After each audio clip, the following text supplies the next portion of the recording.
Hello and welcome to a DFS strategy video for the 2023 Shriners Children's Open. This is the 2023 fall season. There was already a 2023 Shriners. Of course, I'm sure all of you already know that. Just so you're not confused, I like to mention that because if you were to Google or search YouTube 2023 Shriners, you're going to get my video from last year. So just throwing that out there as a forewarning. This is for the fall season 2023 Shriners Children's Open. So welcome back, everyone. It's been a long time. If you didn't know, I was gone for the the Ryder Cup. I was not available for the Ryder Cup. I was also not available for the Sanderson Farms Championship because I was stuck in Europe. So let me go ahead and remember. I mean, I got to remember all this stuff. It's been so long. It's been a month since I last broadcasted, last went live for anything. Like I'm trying to mess with camera settings. Lighting is weird. I don't, it's not working out as well as I thought it was going to. And I don't even remember where I have. Is it right here? There we go. There we go. This is the fall schedule for me. I go live every Tuesday night at, I thought 8 p.m. Central Standard Time, but I was reminded that it's 7 p.m. and I forgot to do that. So if you were expecting me at 7 p.m., I apologize. We went live at 8 p.m. So 7 p.m. going forward, I'll remember that. I mean, the days are so much shorter than they were in the summertime, so it feels super late. It's pitch black out already.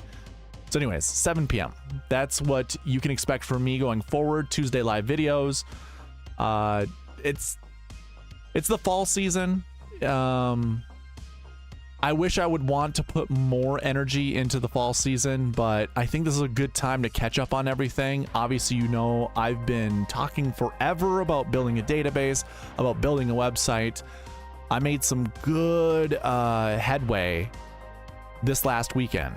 So I was excited for that. It kind of got me in the spirit of wanting to continue to do that. So that's what I'm gonna use kind of this fall season / off season to do, but I still want to provide content for you guys doing Tuesday nights. So that's what we're planning on doing, or that's what I plan on doing moving forward. So you can expect me to go live again 7 p.m. Central Standard Time on all the dates you see above, right up there. So obviously couldn't do the Sanderson. I was stuck in Europe, like I said. Couldn't get back in time, but here we are for the Shriners 10/10. Next week will be Zozo, and then we're off. 10/24 we're off. I thought there was a tournament on 10/24. I'll have to double check, but I think we're off on 10/24. Anyways, that's the schedule. I think we can go ahead and get right into this thing, get back to what we're used to doing. So if you're unfamiliar with the strategy videos that I typically do, I usually like to go over the bucket system, you know, anchor plays, try to figure out which golfers to anchor lineups around. I also like to go over the marquee tee times, which is me rank ordering the Thursday, Friday pairings and trying to anchor around 2 to 4 golfers of those, because history has told us you want somewhere between 2 to 4 of those guys, and they show up in the optimal lineup quite frequently, like 90% plus. So we'll go over that. If you guys, actually, again, it's like brand new to me to do this. I was just going to jump ahead, but again, yes. Bucket system, we'll do that. Marquee tee times, we'll do that. I'll also go over the golf course, the tournament fact sheets really quickly. Usually I do that in preview videos. But not really going to spend a lot of time on what I typically do in the previews. We're just doing bucket system, marquee tee times, and building lineups. So before we get into any of that, there we go. That's what I need to remember. Before we get into any of that, some giveaways, right? So I'll throw on the screen. There's a weekly and a monthly giveaway. I haven't streamed in over a month, so we're doing another monthly giveaway. I did one in the last video, the Fortinet Championship. I don't remember who won the monthly giveaway, so if you want to see if your name was called, Go check it out. We did not hit the goal that I have. You guys can see that all the way over there to the left. The goal is 600 subscribers. We've been there for a while. This must be the plateau mark, the 550 mark. We're trying to get to 600, and if we do so, I will give away $50 that you see up there. If not, so in this monthly giveaway I'll do today, I'm gonna give away a t-shirt that has this logo on it. Obviously, it is mirrored because it just works best for me, because I can look left and point left, and but know that the camera's mirrored. The SweetSpot logo is supposed to be the right way around. So anyways, we'll give away a t-shirt today. I'll also do a weekly giveaway, which was only for the Fortinet Championship. So anything that was done there will be in this giveaway.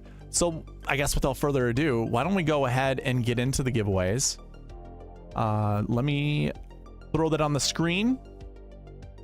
We had 12 total entries. Gabriel Brown being the only person to have both commented on the replay video as well as the live video. So he's the only one that has 2 entries, and really, I guess he should be the top commenter. Joanne, he took it from you.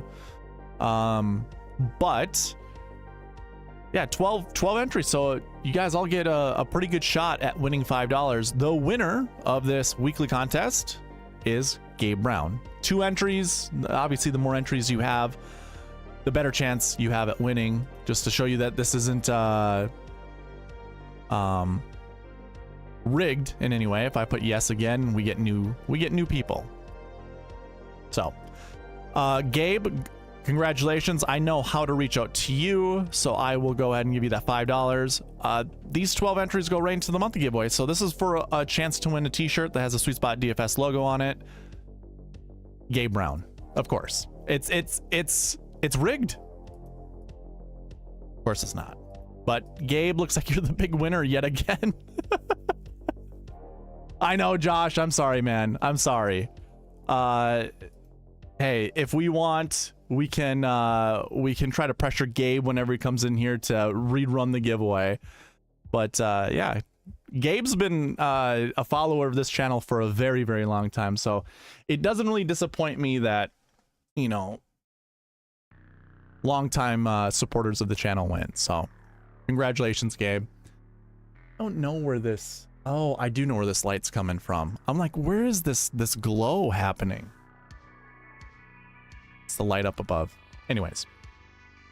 All right. Well, congratulations, Gabe. You won both giveaways. Let me know. I can't remember if you have a t-shirt already. If not, we can always do the thing we do with Joanne, where we kind of use that as like a monetary thing that can go towards a sweatshirt or a hat. I know, Joanne, you're waiting for a hat. I haven't been able to put in an order for hats yet, so we can bank that money. Just keep track of it. Joanne does a really good job at reminding me how much she has left, or how much she has kind of towards her bank. But anyways, we can move on. So not only do we have the weekly and monthly giveaway, but we also have Prize Picks giveaways. It's more like a rebate. So if you're not on Prize Picks yet, and you're in a state that allows it, I highly encourage you to sign up. It's a lot of fun to play. And I kind of I've been trying out, has anyone ever heard of Odds Jam? It kind of gives you, here, I'll throw it on the screen right now. So Odds Jam kind of gives you like kind of a good chance, like how would I explain this? So it gives you percentages based off of, you know, the rest of the books that are in circulation, I guess. Any of the books that are out there, you can kind of see them right here. I use Prize Picks exclusively so far. I don't have Underdog, but Underdog is on here, and you can kind of see some of the projections that these other books have. So like, say Kansas City 52.5. I'm sorry, this is for Isaiah Pacheco. Can I get over there? There we go. So you can see the player name, Isaiah Pacheco. He is Prize Picks line, because it's a taco right now, it's 52.5. You can view it against all the other books, so you get value out of this. And if you say bet $100 and you do it like every single week, the chance of you hitting is going to be 71% based off of kind of just crude math. This has been really good for me in trying to get extra money on Prize Picks. I think the first week I used it, I won $500. And I've been kind of using it trial, you know, just constantly trying to figure it out. I don't have a promo code for this. I'm just going ahead and kind of giving it my blessing right now without, you know, any monetary value whatsoever that would come from it, like using a promo code or something like that. But I think it's interesting. So anyways, Prize Picks. If you haven't signed up for Prize Picks yet, highly encourage you to do so. Use the promo code SweetSpot when you sign up. I'm going to give you $20 if you put at least $20 into your account. That way you can play for free. So I'm giving you kind of the opportunity to play for free just by using the promo code SweetSpot and putting a $20 or more deposit into your account. Plus, Prize Picks is going to match your deposit up to $100. If you haven't figured it out yet, it doesn't matter who you put the promo code in for, you get a $100 deposit match. And if you don't use a promo code, Prize Picks is still going to give you a $100 deposit match. But you'd be helping me out if you use the SweetSpot promo code. So you can find a link of that in the description below. Okay. So those are like the monetary giveaways. I do have a cheat sheet that you guys can follow along with me during this video. Check the link in the description below. It'll send you to this page. You get to use the filters, everything on here for free. The only thing you can do on this site or on this page is edit the data yourself. What you'd have to do is make a copy. So file, make a copy, and then it's yours. You can do whatever you want with the data that you have on the screen. But if you don't want to do that and you just want to, you know, check this out, go ahead, use the filters that I have. And as I go throughout this video, you can follow along with me. So all the filters that I put on here, you can put on for yourself, and we can do this together. So that's available to you. I also have, can I do this? Yes. We also have an optimizer, which I'm going to be using to build lineups later in the video. If you want access to this, you got to be subscribed. You got to comment on the video here and email me at sweetspotdfs@gmail.com. I do have my emails up. So if you want access to this, email me there. Say, hey, I'd love to use the optimizer. I'll send it your way. And then that way it is yours. Okay. I have no more giveaway reminders. We can go ahead and get into this thing. What are we, 10 minutes in? 13 minutes in, man. See, I'm rusty. Haven't done this in a long time.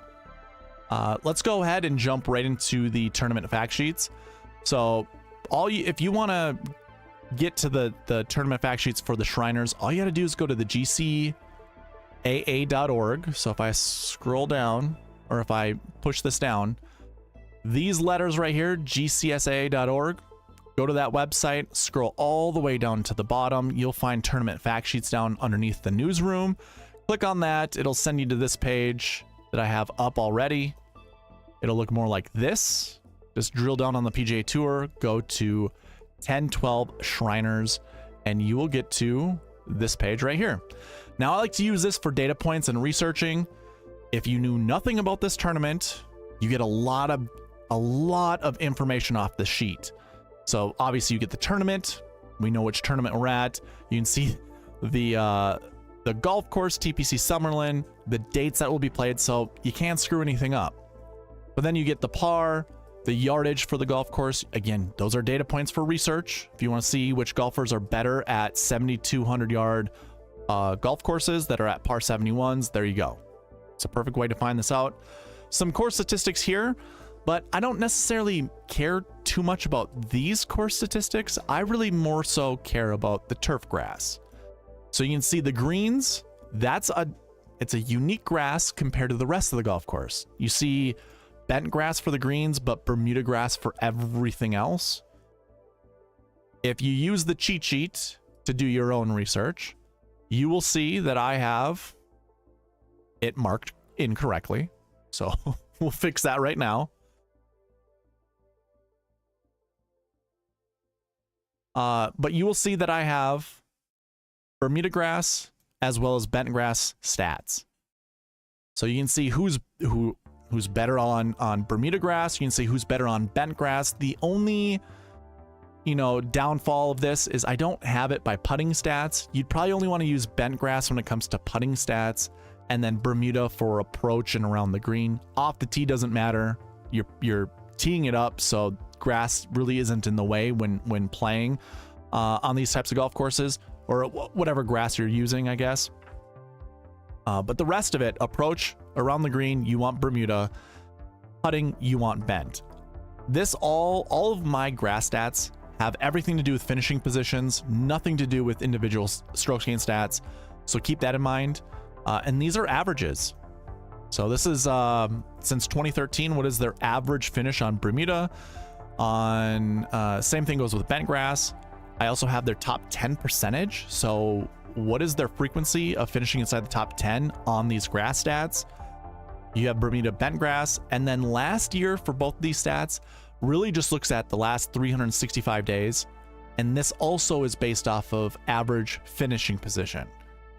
All of this is baked into the rankings that I have.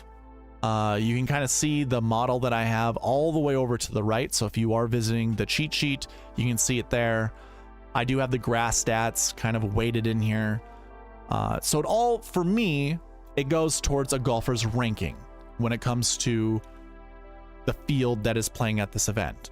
And obviously your better golfers are going to be better in those stat categories for those grass types. Anyways, again, these are all data points for your own research. If you're using other websites, that's how I would do it. You can also use the architect.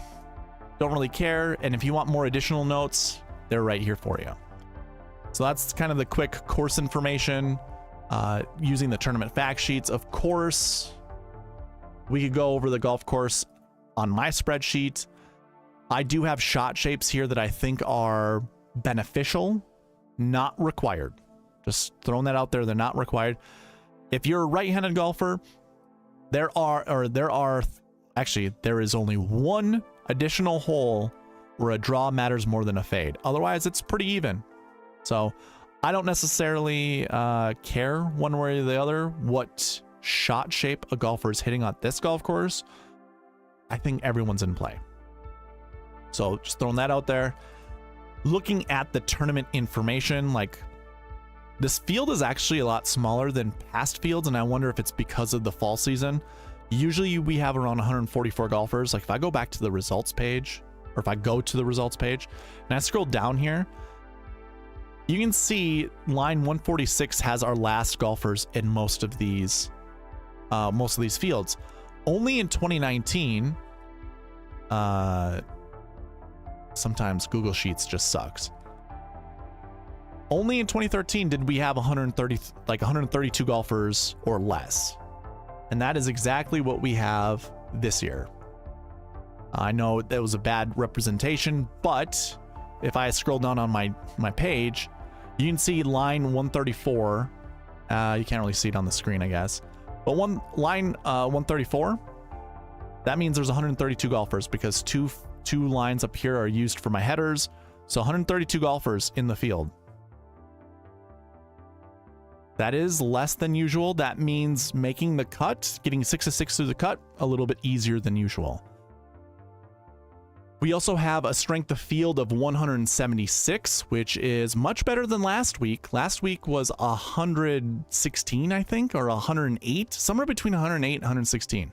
Of course, the strength of field is using the old way of doing strength of field, which is looking at OWGR as well as the year prior's FedEx Cup rankings. So this is looking at 2022's FedEx Cup ranking, not 2023. I don't know what to do with this fall season. I could use 2023's finished one, but I don't know. I'm not sure if that would be the right way to do it or not. So I'm kind of, you know what? I probably should, because last year's Shriners Open would have been for the year prior, which would have been, you know, a month before the event started. So I should have done it that way. I don't think it really matters because I think the golfers that are 1, 2, 3, 4 should be 1, 2, 3, 4 in this field. So the rest of the rankings, yeah, that probably would have changed, I guess, if I would have updated it. But you know, I guess after this video, I might change that. I'm talking myself into changing it, and I don't like it not to be perfect. So I'll most likely change it. You can see it on the cheat sheet later tonight or tomorrow morning. I'll make that update for this field here. It isn't difficult. I just need to copy it over from the PGA Tour website, put it into the into my input sheet that I copy and paste over to this one, and easy as that. So I'll do that after the video. If I can get a reminder from one of you, it would be faster. I'll try to remind myself, but again, you can expect that either later tonight or tomorrow morning, sometime tomorrow. Okay, so that kind of covers the tournament, covers the golf course, covers the tournament information. I think from here, I'm trying to remember. Oh, pass optimal and GPP winning lineups. Of the people watching, do you want to see the pass optimal and GPP winning lineups? I'll kind of give it to you guys. Now that I see, I don't think there's many people watching. I think I'll go over it. So I think it's one of the things that I like that I do that other people don't.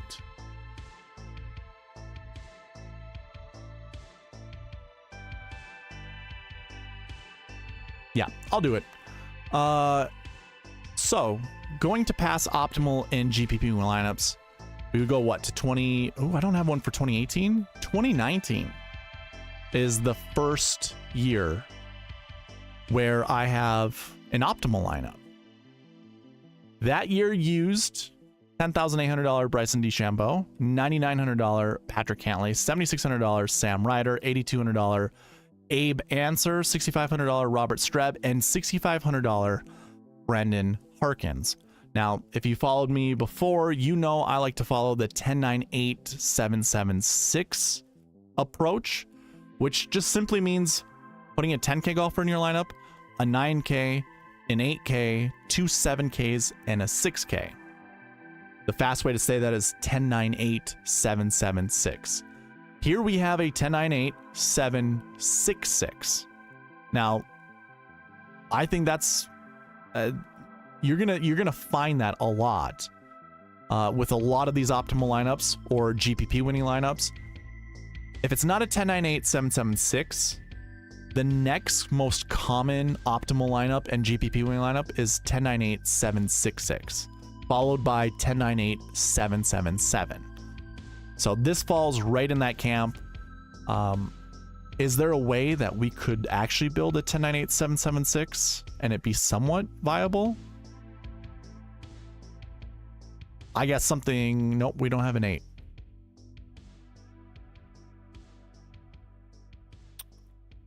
We go 8-2. Maybe. I don't think so, actually. Can't do 10-9-8-7-7-6. 10-9-8-7-6-6. Okay. Moving on. Rose, I have been missing. I think I really just missed one tournament, the Sanderson Farms Championship. Which, by the way, I should have tweeted it out, but the SweetSpot process did really well. I didn't get home until Tuesday night, I think, or Wednesday, something like that. It was Tuesday night. And I was able to update all my stuff Wednesday. And no, I didn't get back until Wednesday. That's what it was.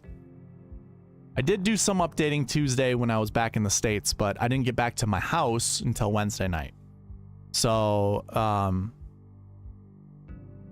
I did update everything. And then I reviewed it afterwards. Doing a SweetSpot optimal, I was 30 points better than the GPP winning lineup, which was nice. Anyways, yes, Rose, I have been missing, but we are back. Going to 2020 with the optimal and GPP winning lineups, our optimal app actually left $1,200 on the table.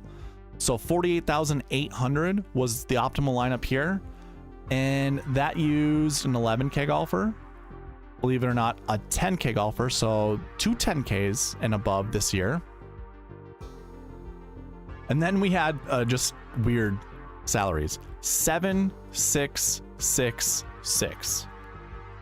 This equals 48,800. So just to recap that, that's a $11,100 Patrick Cantlay, $10,700 Bryson DeChambeau, $7,700 Kevin Na, $6,600 Brian Stewart, $6,400 Brian Gay, and $6,300 Pat Perez. So that's very uncommon. Your GPP winning lineup only left $600 on the table, and it used 11-1 Patrick Cantlay, 9-1 Adam Hadwin, $7,700 Kevin Na, $8,200 Matthew Wolff. Do we have a 10-9-8-7-6-6? Yeah. So 11,000, 9,000, 8,000, 7,000, 6, 6.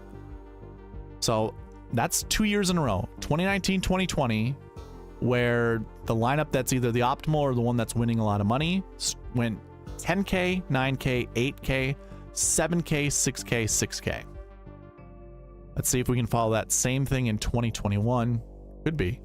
Optimal left $800 on the table. Started with the $6,400 Martin Laird, $6,100 Austin Cook, so we have our two 6Ks. $9,600 Matt Wolff. 7, 8, 11.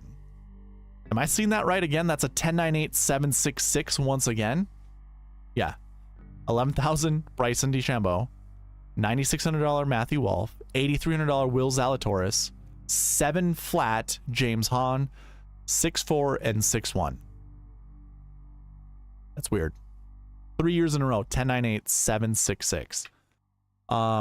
The GPP winning lineup, let's see, wasn't even close to the optimal, by the way. 80 points behind it. That one are all the golfers here at blue. So 11-9, 88, 75, 87, 67, 64. So I guess to say that differently, it's 11K, 8K, 8K, 7K, 6K, 6K. So basically 10-9-8-7-7-6 or 10-9-8-7-6-6, I should say. Very, very interesting. All right. Going to 2022. Wow. This optimal is disgusting. Leaving $4,900 on the table. Do not do that. It's never a good thing to leave that amount of money on the table. It just opens up a can of worms. Good luck trying to hit the optimal that way. But that year's optimal, or last year's optimal, no, 2 years ago. Jeez. Yeah, 2 years ago. 9,200, 8,200, 76, 68, 65, 68. So 3 6Ks, a 9, an 8, and a 7. Again, that left $4,900 on the table. That's not very realistic. Your GPP winning lineup, by the way, 92, 82, 69, 68. And we actually have to scroll down to find a 10-6 Victor Hovland and an $8,300 Joaquin Niemann. So that was a 10K, 9K, 2 8s, and 2 6s. That's how the GPP winning lineup for the $5 Drive the Green created their lineup last year. Or 2 years ago, sorry. Realistic optimal, which is using over $49,100. That one started with a 10-9 Sam Burns, $9,200 Sung Jae, $8,200 Matthew Wolff, 7-6-6. So there we go again. 10-9-8-7-6-6. That is 4 years in a row where a 10-9-8-7-6-6, it's crazy to repeat that so much. But just to give you some context here, your optimal lineup in 2022 scored 756. Your GPP winning lineup scored 684. So 684 versus 756. Again, about $80 on the table. Pretty close, $70 on the table. Your realistic optimal scored 740 points. So if you're like, okay, sure, yeah, you want me to do this 10-9-8-7-6-6 thing, how close was that to the optimal? Well, that scored 740. The optimal scored 756.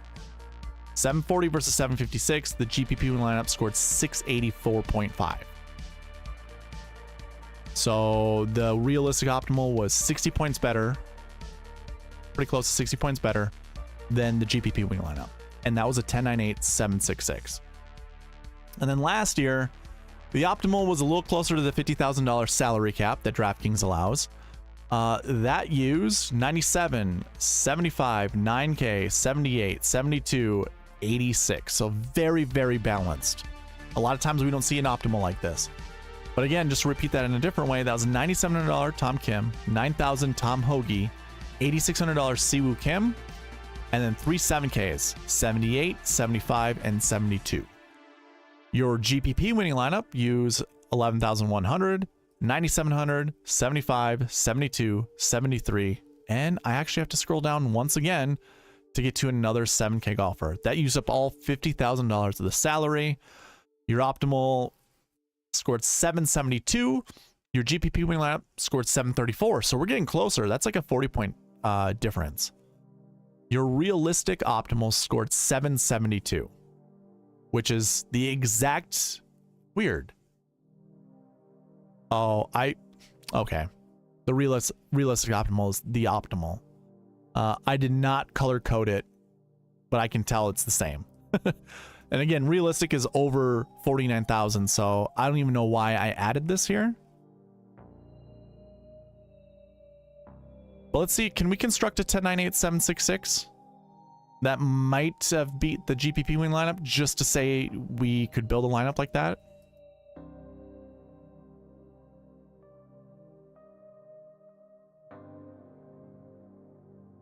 This is 50,000 on the button right here. Let me add these up.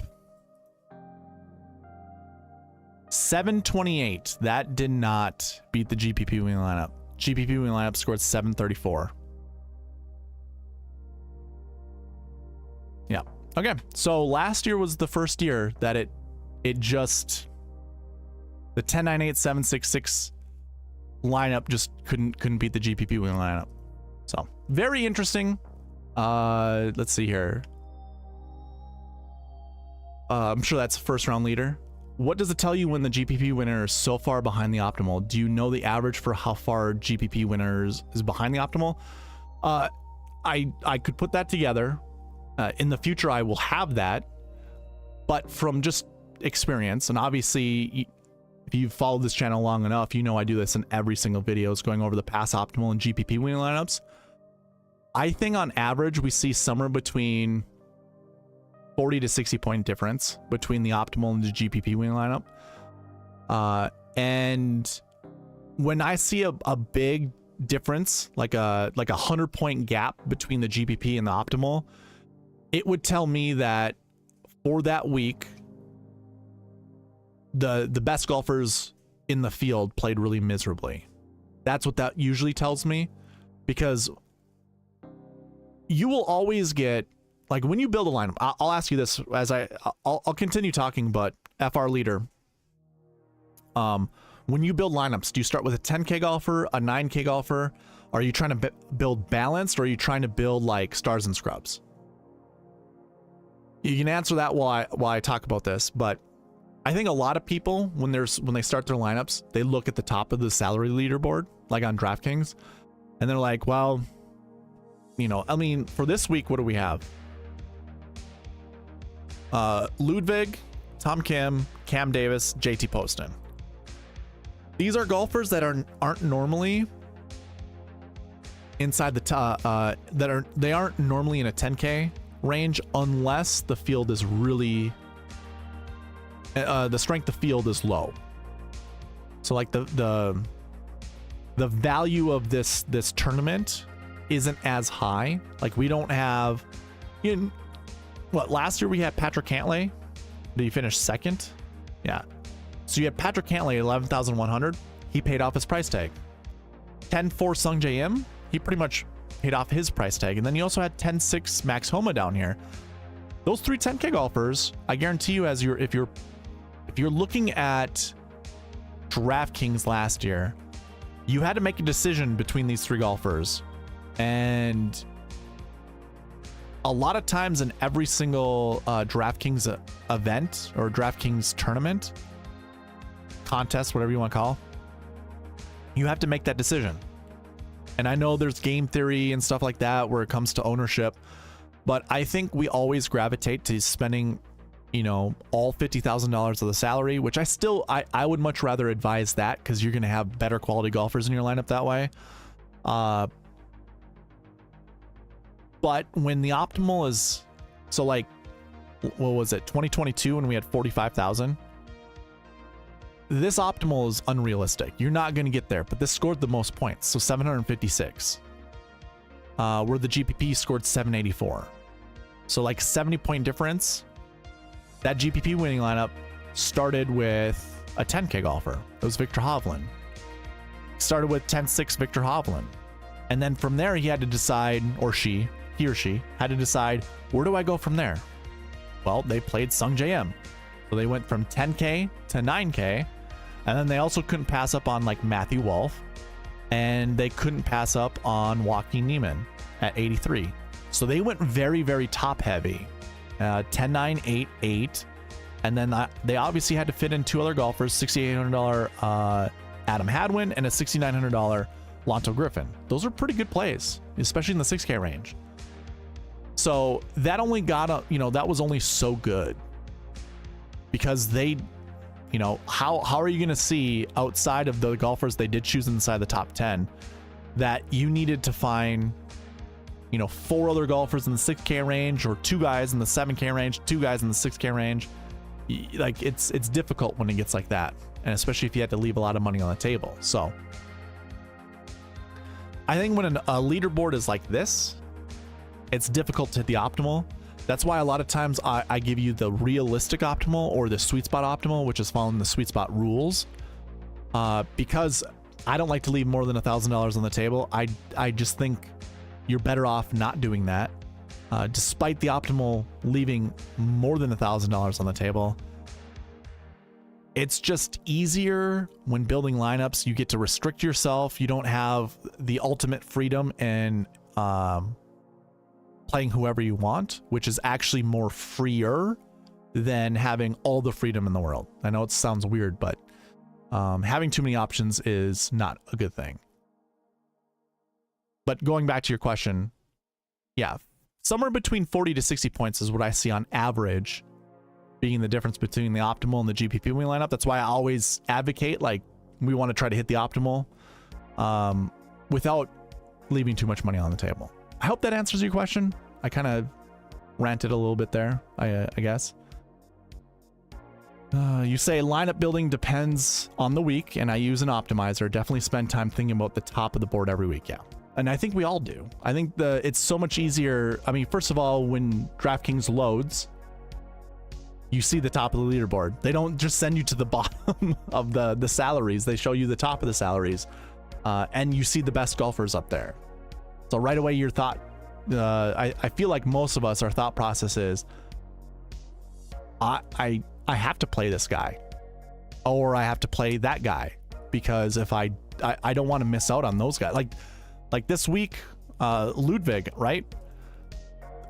In my mind, I'm like, how can I pass up on Ludwig? The guy, I've been talking about Ludwig since he came onto the scene, like the Rocket Mortgage or a couple tournaments prior to that, saying like, that guy's golf swing, one of the best golf swings I've ever seen.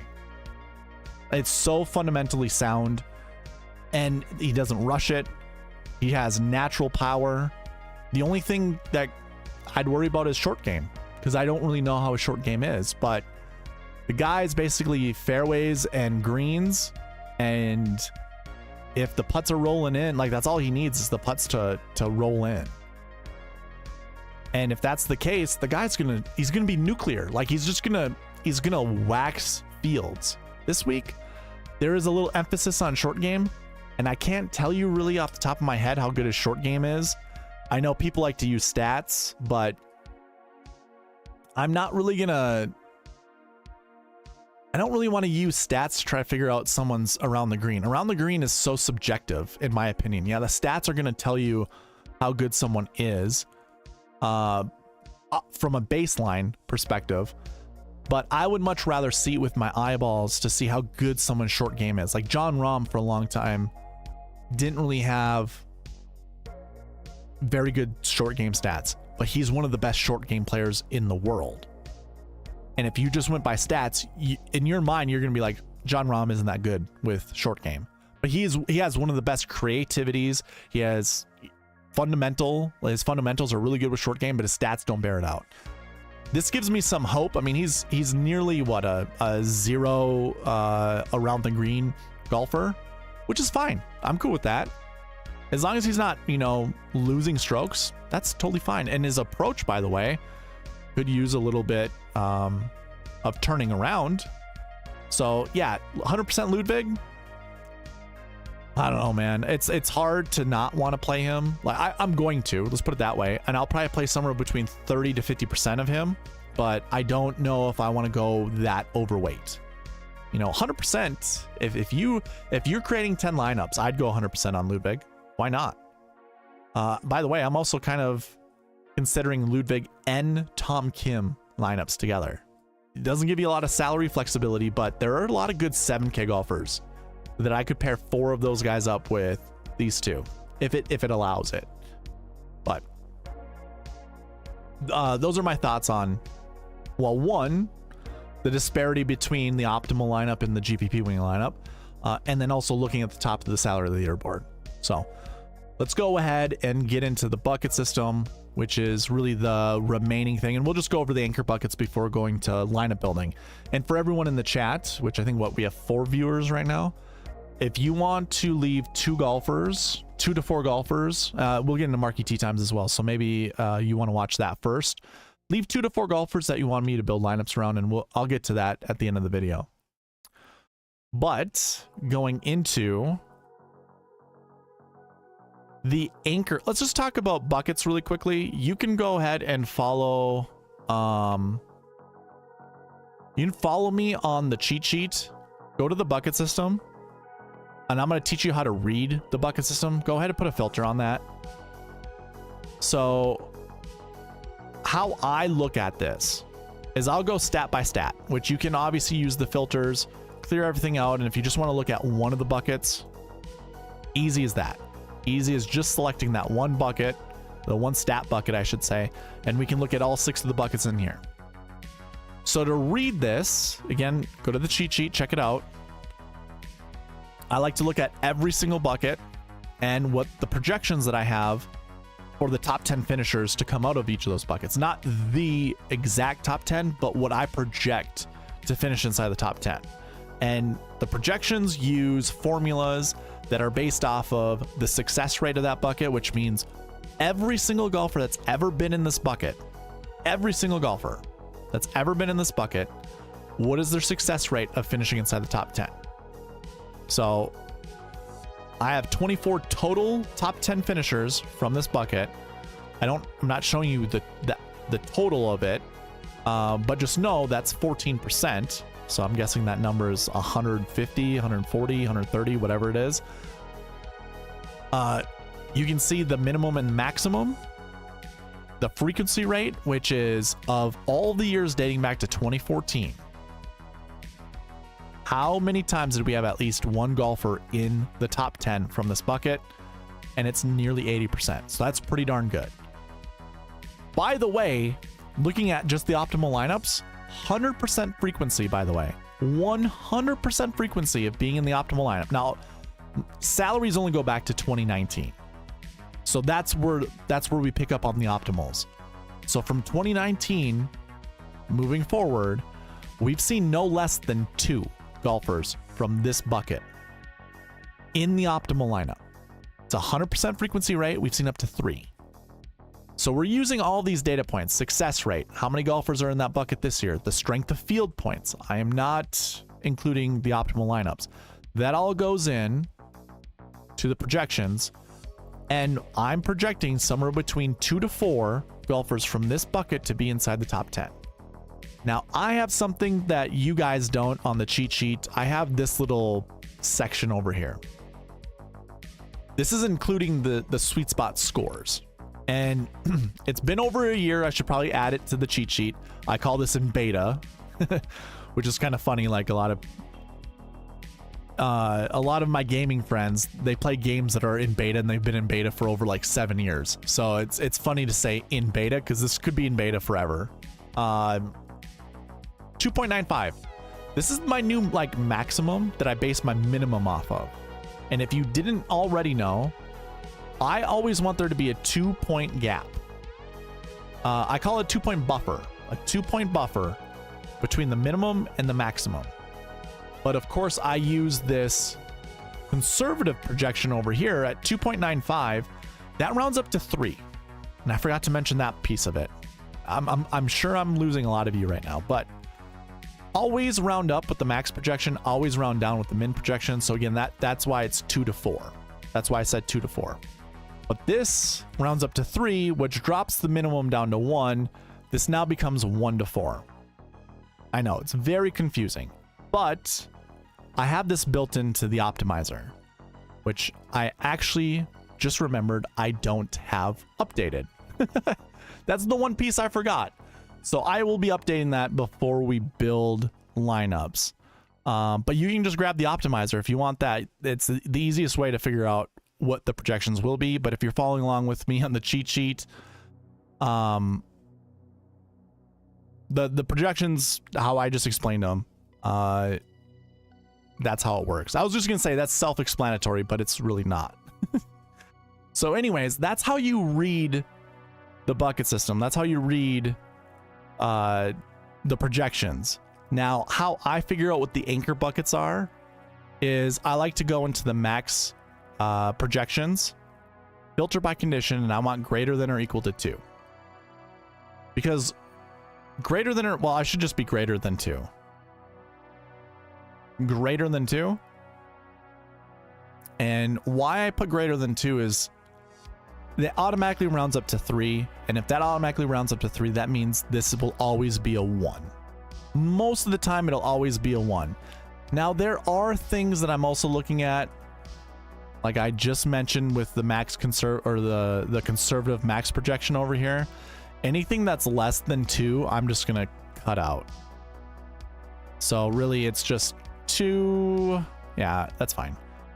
And then the next piece I like to go to is this column here, bucket totals this year. And we're gonna go less than or equal to 30. And this really trims the fat from the anchor buckets to really focus on the ones that are probably the easiest to pick golfers from.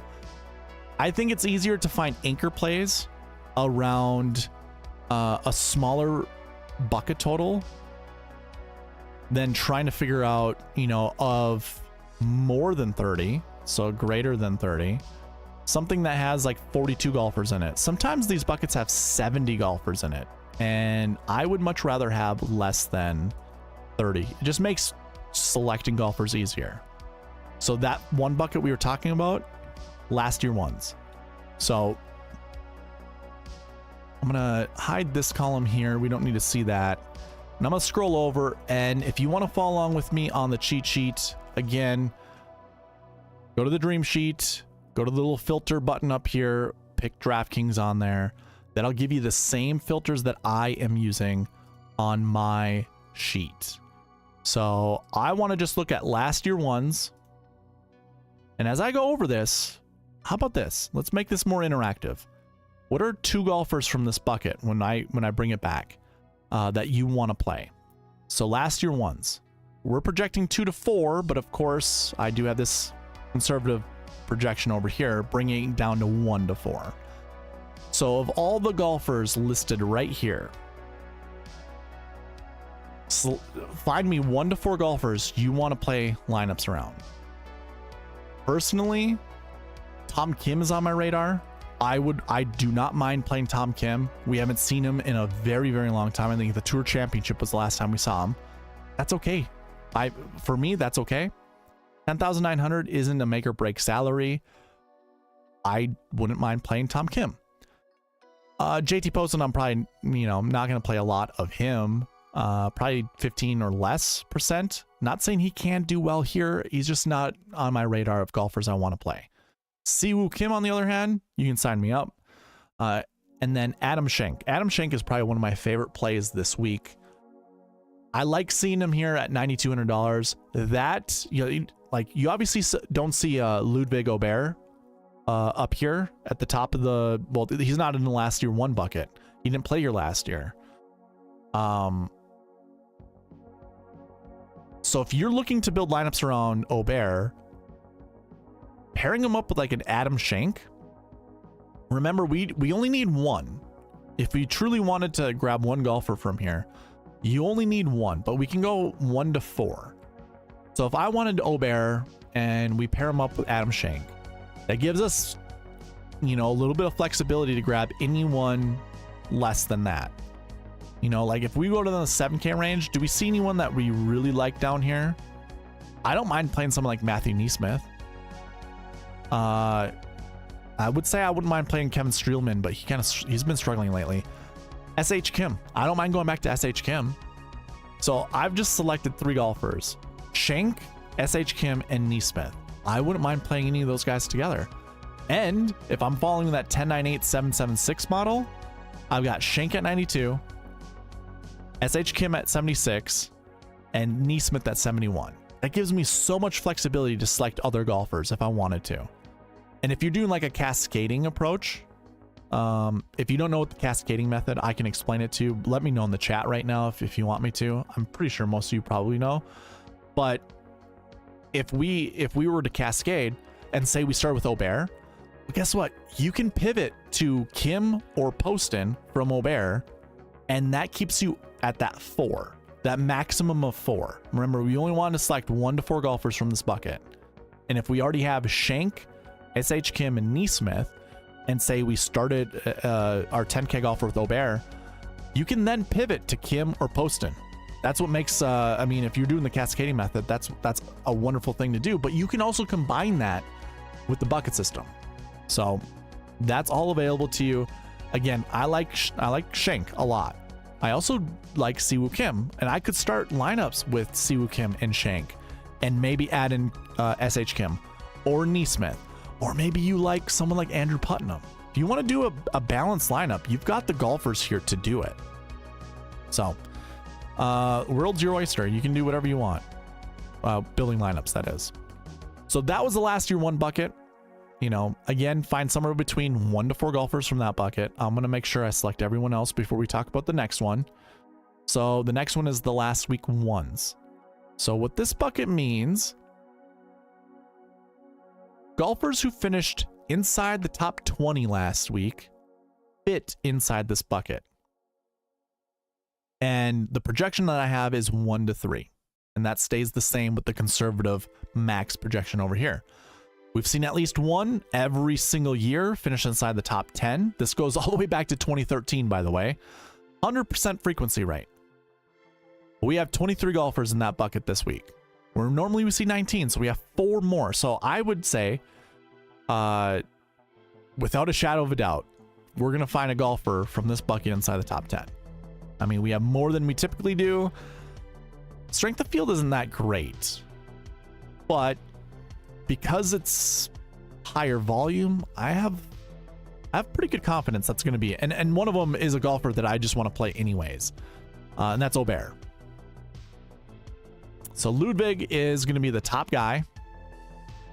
11,000, and then it drops down to the $8,700 price range. So again, welcome in, Byron.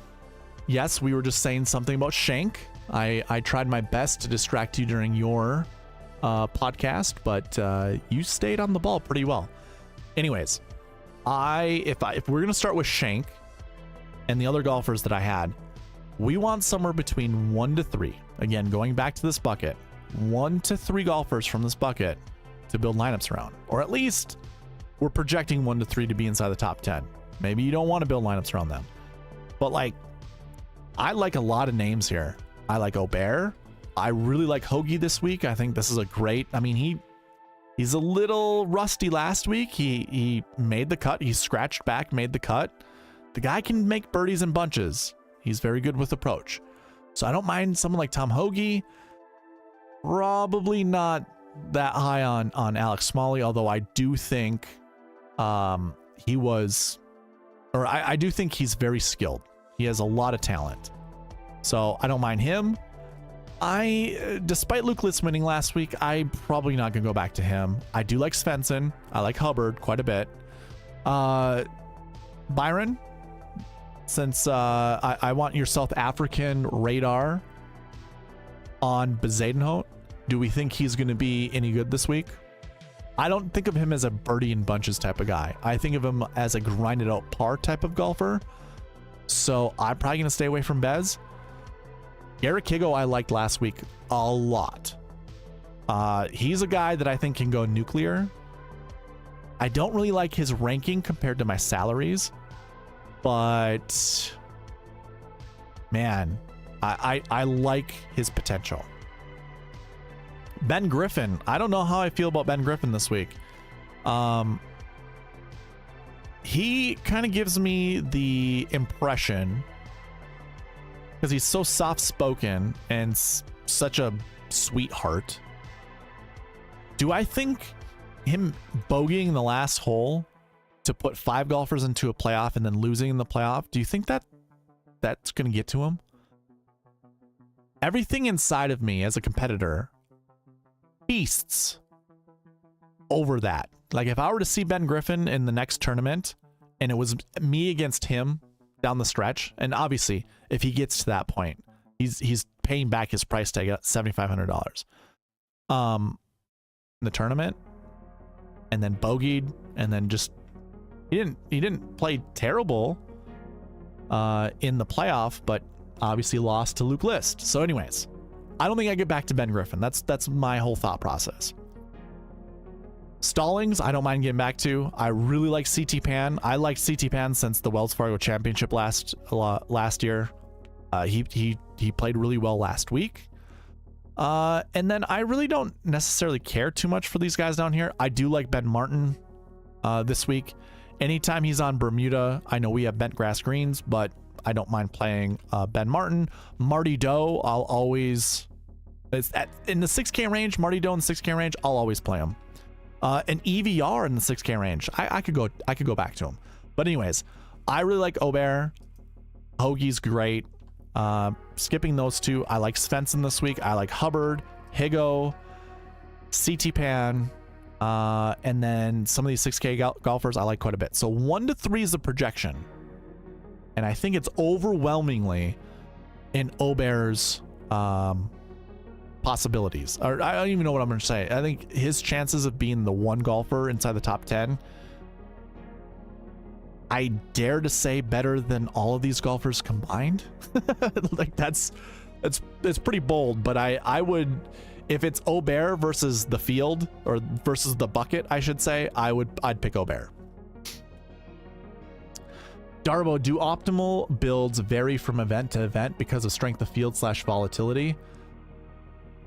Yes and no. So what was weird about going through the past optimal and GPP wing lineups of this event was it was very consistent with 10, 9, 8, 7, 6, 6. So I thought that was really interesting. I don't know. I don't know what to make of that. I kind of feel confident that it's going to stay, you know, very similar to the 10, 9, 8, 7, 7, 6 that we typically see. Like if you did that and you had 1 or 2 substitutions, whether it was instead of doing 2 7K golfers, you wanted to do 2 6K golfers, or if you wanted to do a 10 and 2 9K golfers, I think that's fine. You probably have to follow up with 2 6 and then 7. But I think starting at the top and working your way down is probably going to be the best way. For an event like this, I don't necessarily think this is going to have as much volatility as, say, last week did. And last week didn't really have that much volatility either. Despite, you know, the 5-man playoff, that's very volatile. But when it came to the results afterwards, your GPP winner, I think last week was 100 points behind the optimal lineup. And then the sweet spot optimal was like 40 or 50 points better than the GPP wing lineup, and that's just following basic rules like I typically do. You really like Higo, him, and EVR? Ooh, okay, so you like EVR this week. Did you Bezuidenhout? Are you thinking about playing Bezuidenhout? Rose, I didn't even see that question you said earlier. Are you playing Obear in single entry? I would, for sure. Definitely. And Joanne wants Obear and Hoagie lineups. Perfect. Yeah, we can do that. All right, so we went over the second anchor bucket. The next one is course history 2s. So this is like having decent course history, not the best course history, but pretty darn close. And this projection, by the way, very close to being 0 to 3. Because of this conservative projection over here being 2.02, we always want to round up with the max projection. Like this is 2.09. That's really close to being 2 or under. Technically, this goes up to 3. So the projection will be 1 to 3. This is very close. Let's take a look. Who are our golfers? Cam Davis, Siwoo Kim. Okay, our boy Adam Schenk is here, so it already makes it better. And also Tom Hoagie, who is Joanne's pick, he's in here as well. So I think we have a pretty good nuclei of golfers that I would say we have a pretty good shot of being inside the top 10. I actually don't mind Cam Davis this week. I think the power narrative that people are putting on him, I think that is being overdone, personally. As a golfer gets older, the more refined his skills will become. And we already know Cam Davis to have raw potential. He's getting to an age, and I think his finishes have been proving that he's becoming more of a finished product. So I don't necessarily think, oh, he's just a bomb and gouge golfer. I think he is I think this year he'll be coming into his own. I wouldn't be surprised if he wins a golf tournament this year. And why not somewhere like the Shriners Children's Open? Very good. I mean, over 15% Bermuda, pretty darn close to 15% top 10 success rates on both Bermuda and bent grass. Like, I like that a lot about Cam Davis. Recently, yeah, so like around the green, having good around the green stats, that would be the only thing that I would be worried about him not being a polished golfer. Negative putting, that's why he's in the strokes gained 3 bucket. Everything else is just screaming like a good play.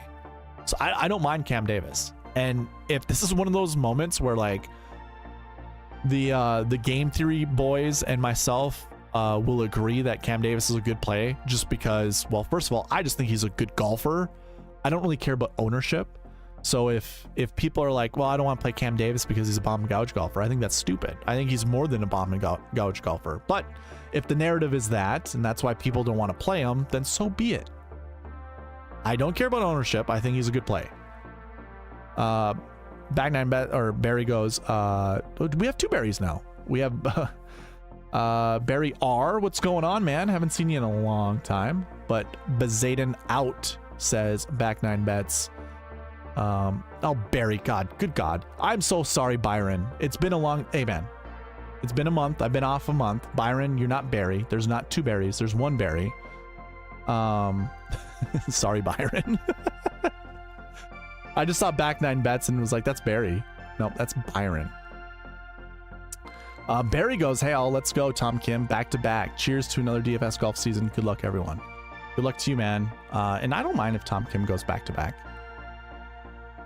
Oh, Byron. I am so sorry, man. Siwoo Kim, Adam Hadwin, Adam Schenk. I like Schenk. I like Cam Davis. I like Siwoo Kim, and I like Hoagie. Those 4 golfers from this bucket, I think, have a really good shot of finishing inside the top 10. So I don't mind going to those 4 golfers. One of those 4 golfers. Going on to the next bucket, recent form 1s. This is having really good recent form, which is kind of I don't even know if we should even use this.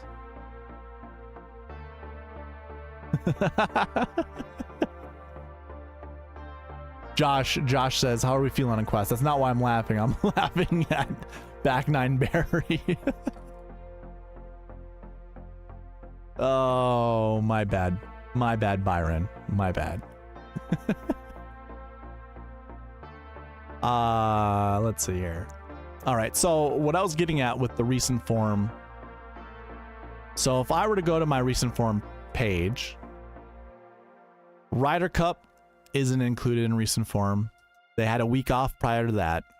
SWO means Safeway Open, which is actually Fortinet, but in my whole, I didn't update this. I just kept it SWO, but this is the Fortinet. And then there were 2 weeks off prior to that, and then you had the Tour Championship. So really, there were 3 measurable events when it comes to recent form. I would want 2 or more for the majority of the field, which is really borderline, honestly. Really borderline when it comes to, like, well, I guess most of them do. Most of them did have 2 events. Yeah, I guess maybe what I really mean is 3 or more. So it's, yeah, it's borderline. But anyways, we can use this as a bucket because I do every single year. And every year you're going to have, like, if we went to 2023, we had 3 weeks off. If we went to 2022, we had 2 weeks off. 2021, no weeks off because that was coming back from COVID. 2020, there was 2 weeks off. Yeah, so this is a little, yeah, I'm okay. We'll talk about this bucket briefly. I will say there is some hesitation with this one. The projection is 1 to 3. That stays the same, and quite honestly, now that I see the golfers in it, I guess I don't have any hesitation. 1 to 3 finishing inside the top 10, I think it's a slam dunk. You have Obear, you've got Kim, you got Cam Davis, Siwoo Kim, Adam Schenk, Tom Hoagie. These are all golfers we've already been talking. I also like Mark Hubbard. So I've highlighted 7 golfers that I think have a really good shot of finishing inside the top 10. In a way, what I like about this, why I like the buckets so much. So these projections, we've done this every single week. Every single week dating back, what? Almost 3 years now? And in that time frame, we've been 97 or 90, it's like 90 to 93% successful when it comes to hitting these projections. So if this is 1 to 3 and we want to stick with that, that means of the 7 golfers that I've highlighted, we need to get rid of 4, if not 5, that we don't think you're going to finish inside the top 10. Now, don't get me wrong, there are mold breakers. I've said this every single time I talk about the buckets. Again, we're talking about this one right here. Recent form ones. We have seen up to 4 inside the top 10, but we've also seen 0. Now it's a 90% frequency rate, and this goes back to 2013. I've been recording these stats, and by the way, these bucket numbers are snapshots leading up to the tournament. And then what did they do at the tournament? Did they finish inside the top 10? If so, they're in this stat bucket right here. But if we look at optimal lineups going back to 2019, we've never seen more than 1 golfer in the optimal lineup. And it's only a 60% frequency rate of being the optimal lineup. And even if we look at top 5 frequencies, 0 to 2 with 7%. Now this is looking at every single golfer that's ever been in that bucket. 7% of them finish inside the top 5. So we have ourselves a dilemma here. I don't like this because I really like Schenk. I like Schenk, and I want to pair him up with one of these 10K golfers. And if it's not Schenk, I also like Siwoo Kim. Like I said, there are mold breakers. 1 to 3 is the projection. Then why I have projections, I used to go, I would look at a number like this, 0 to 2, and not feel confident in playing 2 or more golfers from this bucket. The reason I've included projections, and these projections also include strength of field points, they include how many golfers are in that bucket this year versus the average. Those all play a huge factor into it, because some of these years we've had less than 12, maybe 10. And that just mathematically doesn't give you a really good chance of having a golfer from this bucket finish inside the top 10. But because we have more, because the strength of field is pretty good, like the points that go towards the strength of field are pretty good from this bucket. I'm feeling more confident the more I talk this out. to have 2 or more. So yeah, you know, I don't mind going to like an Adam Schenk and 10K start. And I might ignore the rest of these guys. I also might include 3 golfers. Now, Byron, yes, Byron, I got your name correct this time. I listened to your pod. I was following you on Twitter. I know you like Eric Cole. I know you like Troy Merritt. And I know you like Adam Schenk. Those 3 golfers. And I know you probably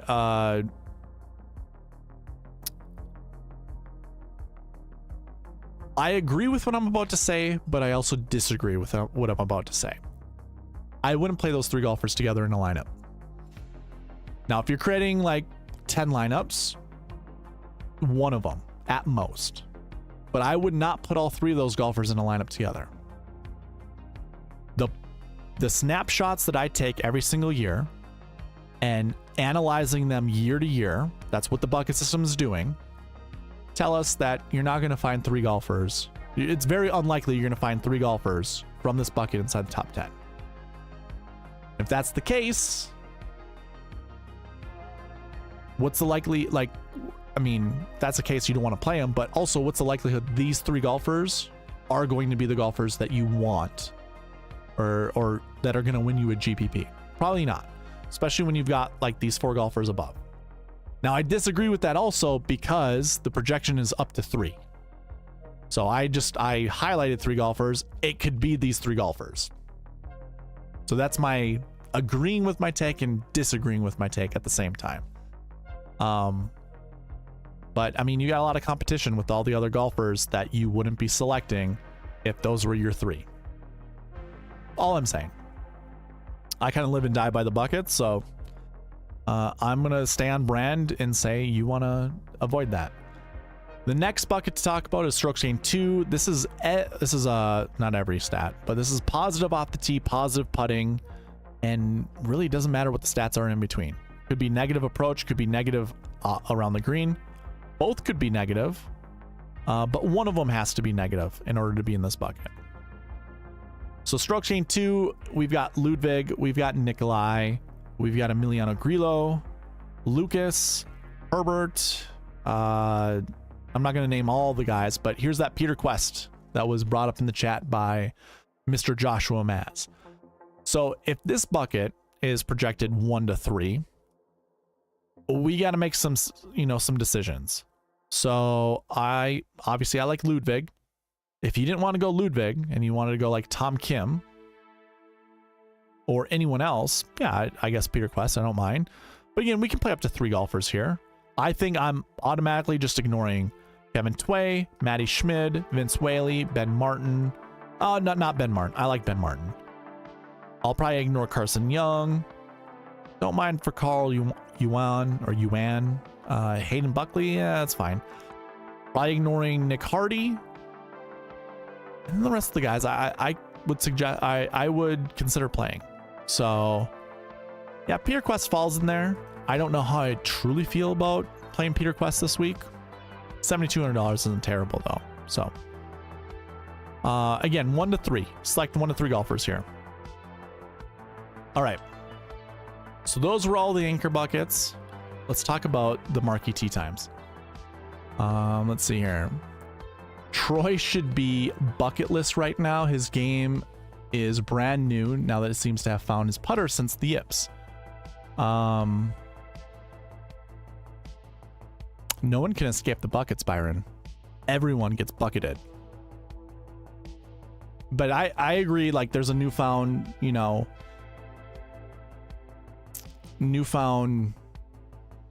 game to his game. I don't know what the heck I'm trying to say.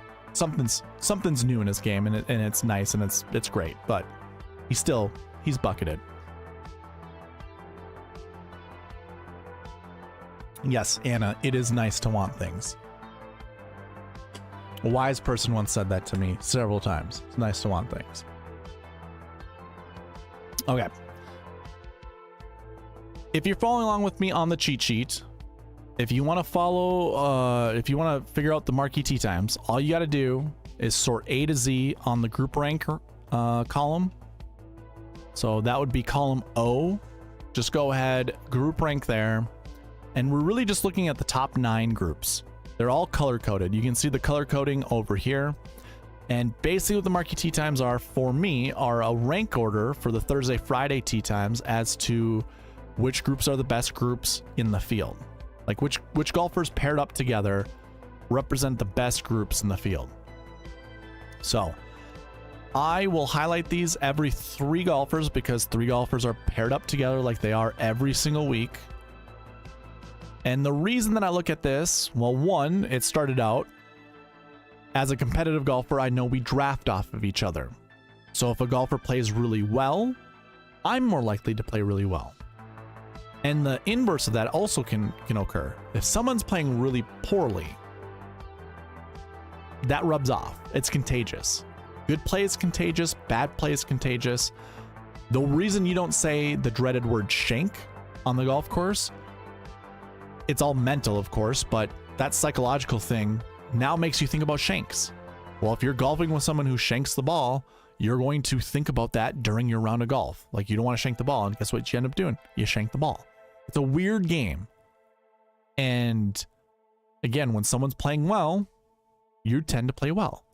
Now, more likely, these golfers are only going to be playing together Thursday, Friday. They're unlikely to be paired up again a Saturday and a Sunday because they get repaired based off of how well they play.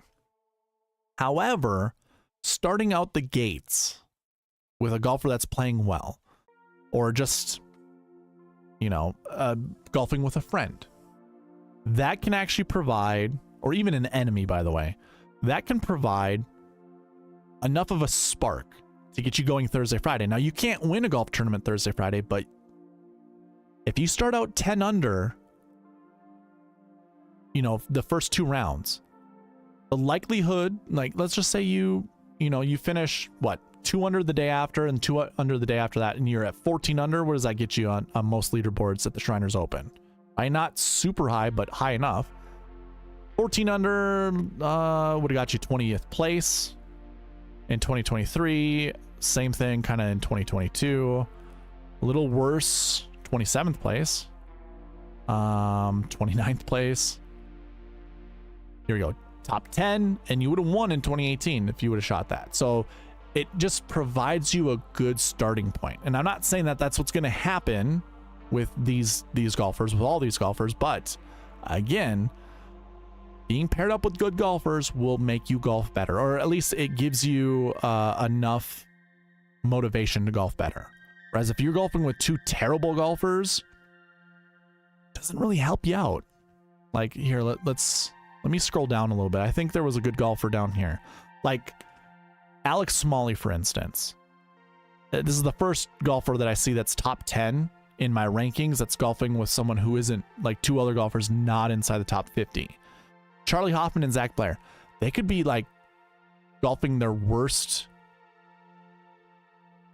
They could be, playing their worst golf. And Alex Smalley is going to get hurt based off of that, because that stuff, again, it's contagious. Like, if I scroll down a little bit more, can I find someone else that kind of fits that mold? No. So anyways, I bring that up because that's how it started. That's how I started the marquee tee times. Then, over time, I started to track how well the marquee tee times did.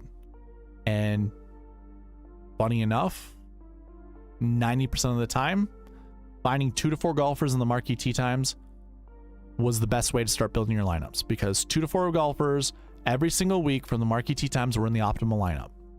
And actually, let me see if I can find the Sanderson Farms Championship. I wasn't able to go over this with you guys last week. I might as well just show you.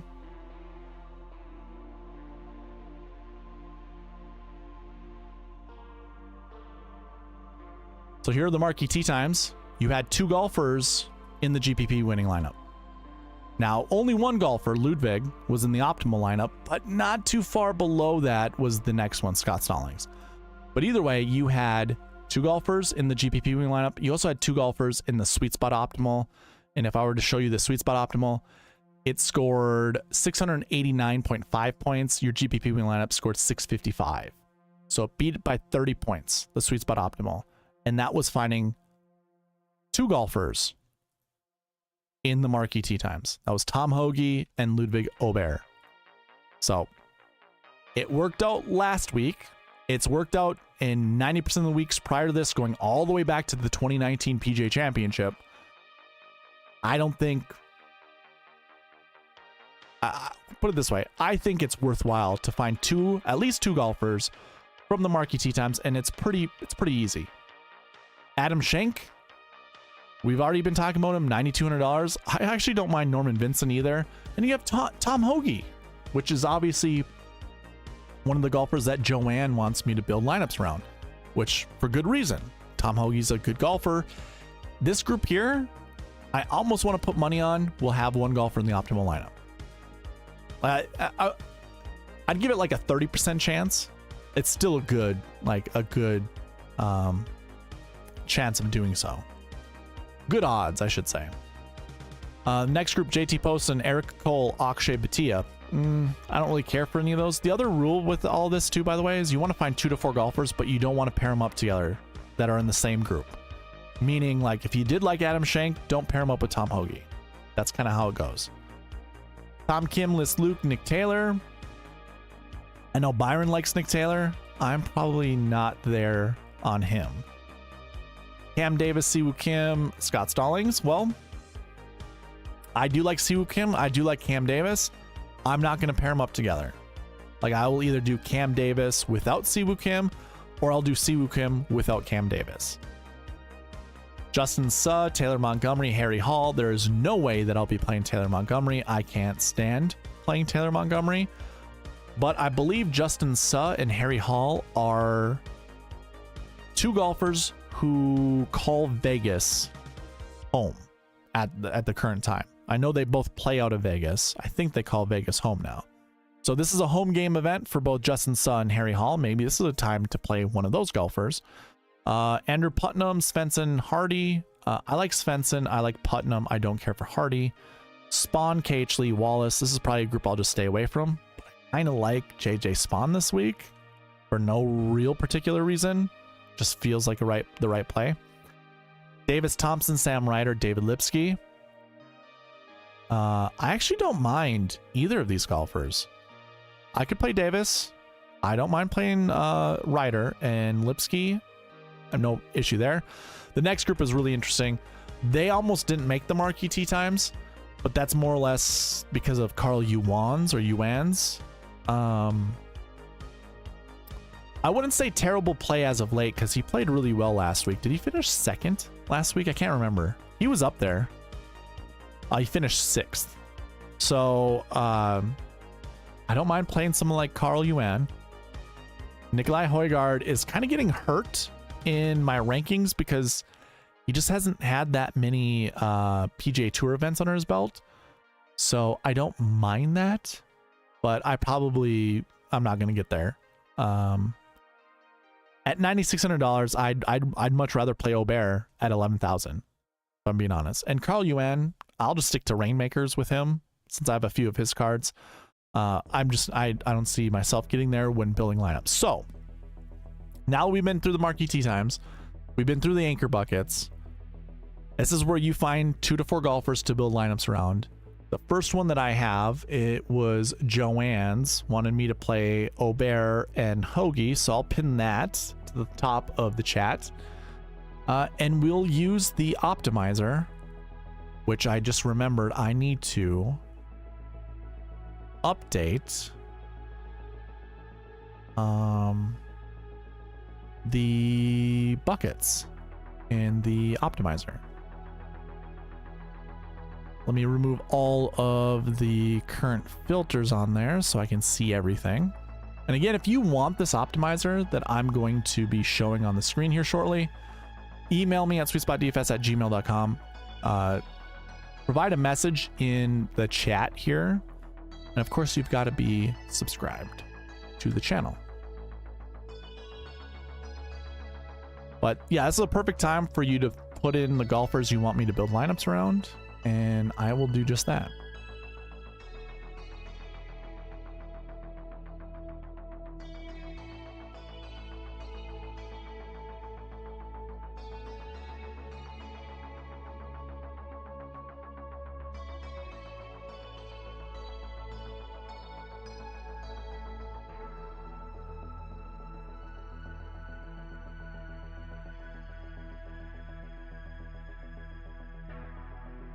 The course history buckets, as I'm going through them right now,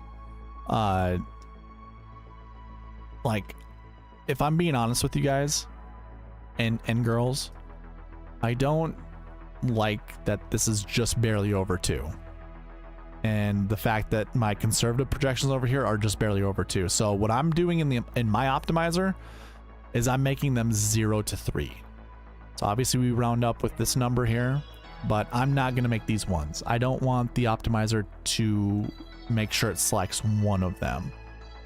So if you follow along really closely and you go, wait, those aren't what you typically go by. That I'm letting you know right now, I am not following my rules completely.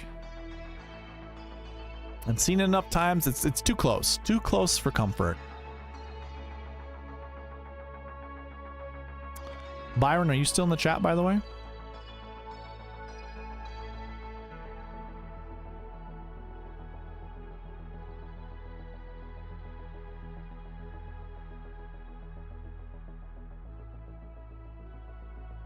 Okay. Everything has been updated.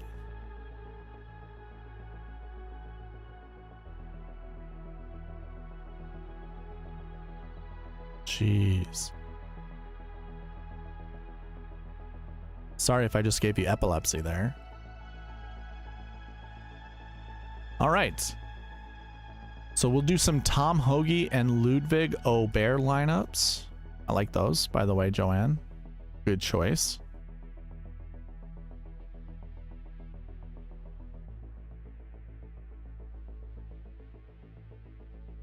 Rye, Merritt, and Ryder for Byron. Okay. I will build like 5 to 10 lineups here for Joanne, and do some Ludwig and Hoagie lineups. And then we'll move on to those. Anyone else in the chat want me to build other lineups? I certainly will.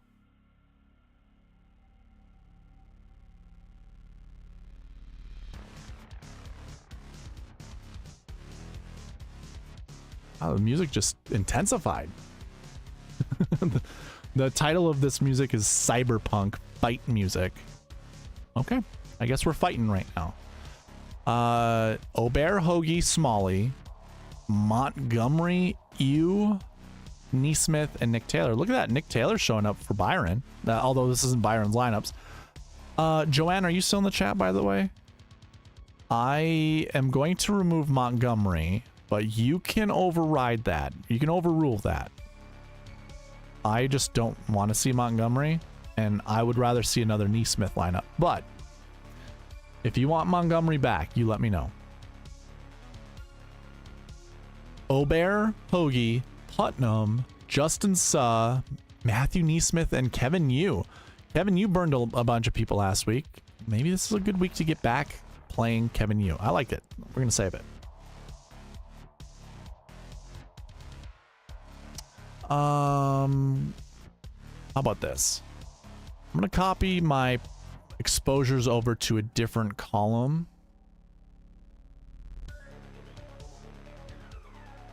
And we're going to make this all 100% just for building lineups. I just don't want to deal with it. Actually, I'm going to save this, close it, and open up copy of it. Primarily because if I were to continue building lineups off this like my actual template, weird things happen because the more lineups I build and save, the more everything gets pushed down, and there's a point where I have to go back in and update everything to be different. So we're gonna keep it like this.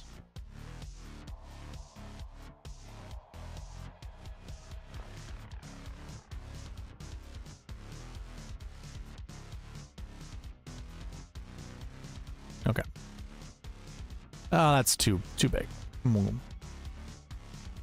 There we go.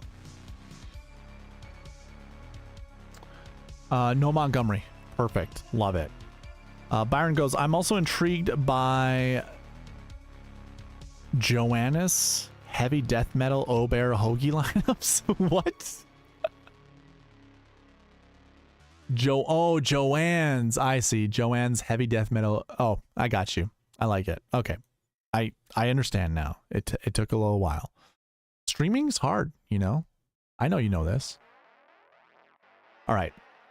So I really like this lineup.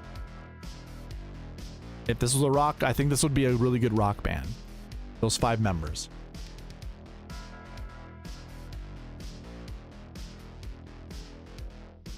I don't like how it just did that.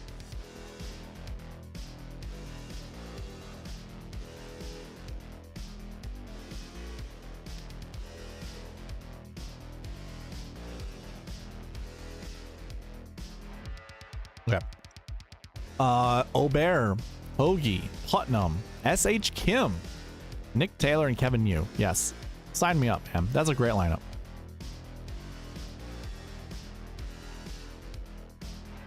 Aberg, Hoagie, Suh, K.H. Lee, Ben Griffin, Michael Kim. Haven't seen a Michael Kim lineup in a long time.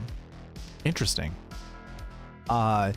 Joanne, it seems as if Justin Suh is going to show up a bunch. Would you like to see less of him, or does it matter? Let me know. I think I'll just save this just because I like it.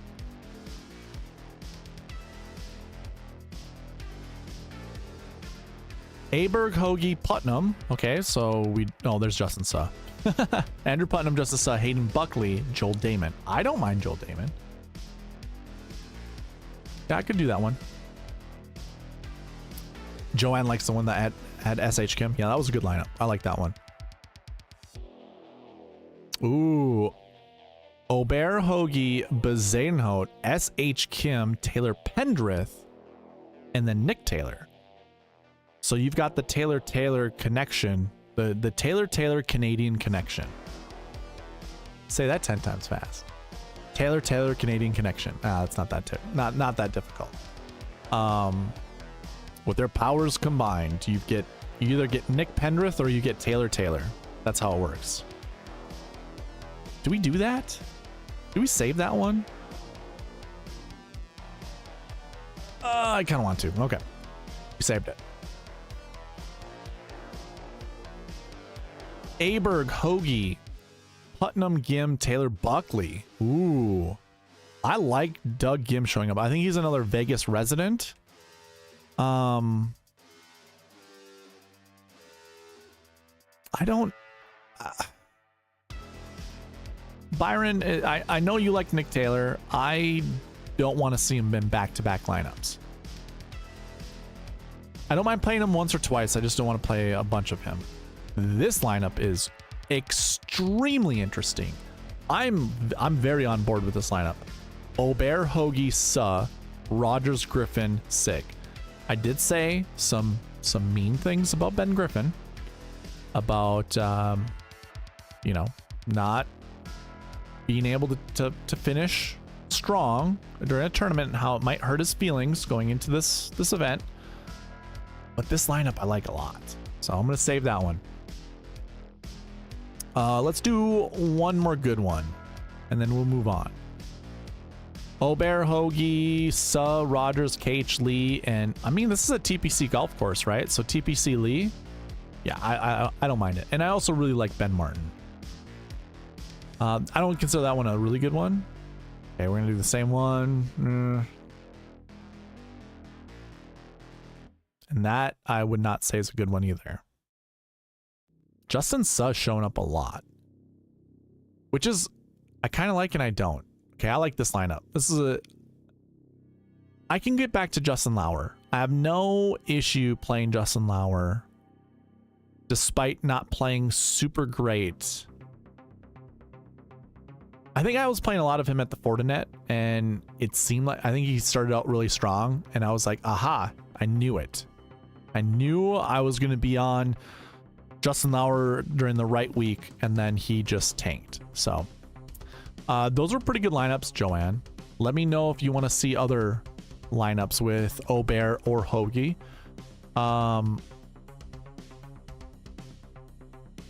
Let's see, Byron. Okay, here we are.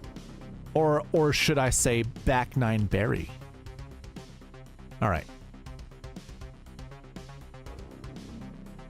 Did I not replace it? Okay, there we go. Byron wants Rye, Merritt, and Ryder.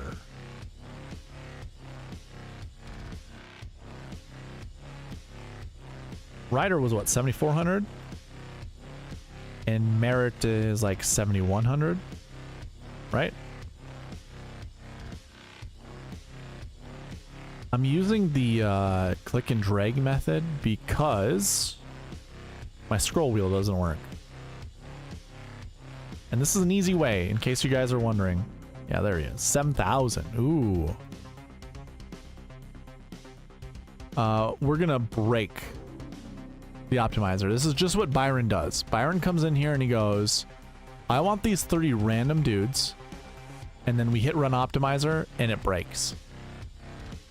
I feel like we need to put like odds on this every single week. When Byron comes in with 3 golfers, do we think it's gonna break? What do we do? I say the over-under is 2 lineups. We get 2 lineups in and then it breaks. We'll see.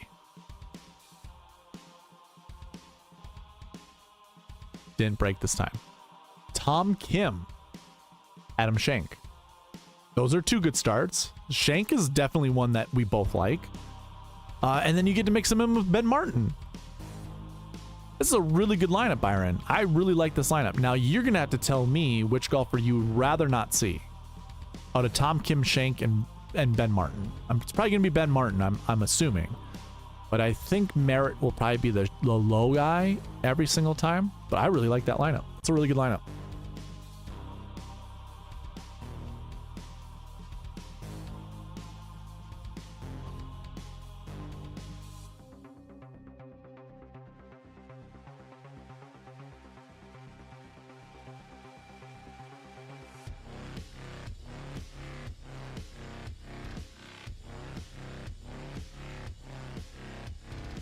Which golfer do you want? I'm assuming Ben Martin, right?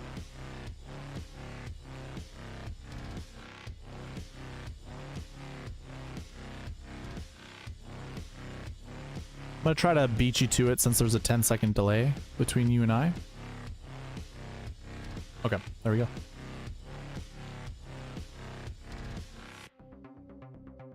Wow. Tom Kim, Aaron Rye, Andrew Putnam, S.H. Kim, Sam Ryder, Troy Merritt. Another good one. I need DJ Khaled up here. Another one. It's another good one. Who we kicking out here? Would you say, but also want to see variations of the 9+ K golfers?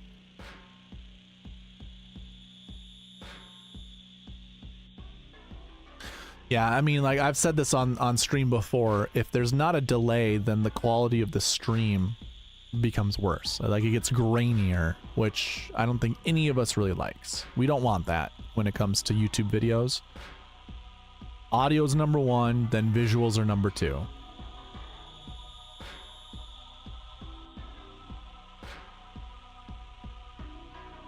Let's see here.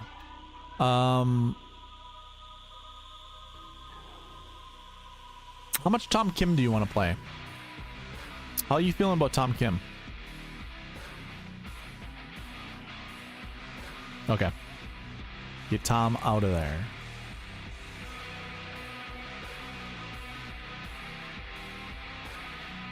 Obear. Rye, Putnam, Ryder, Neesmith, Troy Merritt. I like that one too. I'm not going to have a lot of Aaron Rye myself, but these lineups that are being built right now, I'm liking a lot. All right, here's what I'm going to do. When I'm building this lineup, Byron, if there's a golfer that you want out, just say kick whoever. Or if you're listening to me and I say, okay, I'm going to kick this guy out. If you want me to bring him back in, let me know. But we're going to kick Neesmith out.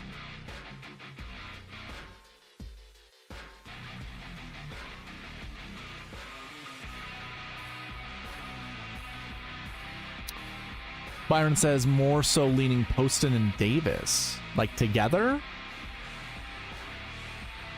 Ooh, look at this one. I like this one a lot.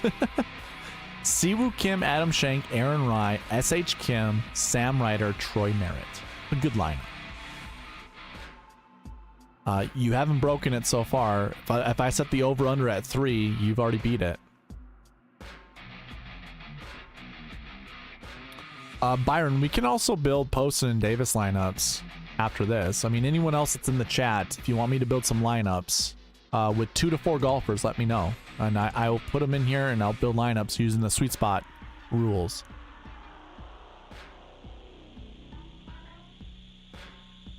Okay. Well, like I said, you let me know if I'm overstepping.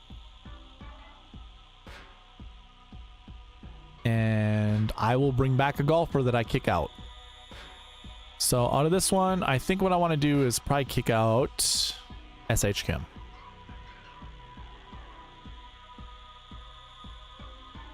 Rose says, give me Adam Schenk, Davis Thompson with Merritt. Okay, we can do that.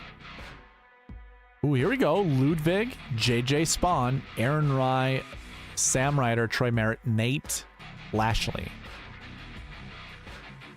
Pretty solid. Do I save this one? Do we? Yeah, I guess we'll save this one. I'm going to kick out JJ Spawn. Actually, I'll kick out Nate Lashley. Let me boost up Merritt's score a little bit. I just don't want to continue seeing him. I'm going to give him a wait, what was the score at? Yeah, I'm going to give him a 50-point bonus. So 87 to 92. That way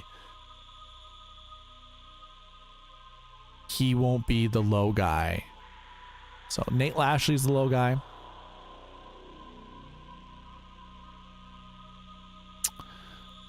Look at this one, Byron. Grillo, Schenk, Rai, Suh, Ryder, Merritt. And Merritt's the low guy again. I'm gonna kick out, man, like this is such a good lineup. Let's kick out Grillo. You like Grillo though, never mind. I'm gonna kick out Justin Suh. I don't think you're that high on Justin Suh from whatever I've listened to of yours, as well as what I've seen on X. Ooh, Siwoo Kim, Schenk, Rai, Ryder, Hardy, Merritt. Interesting. I actually don't mind it. Sure, we'll save that one.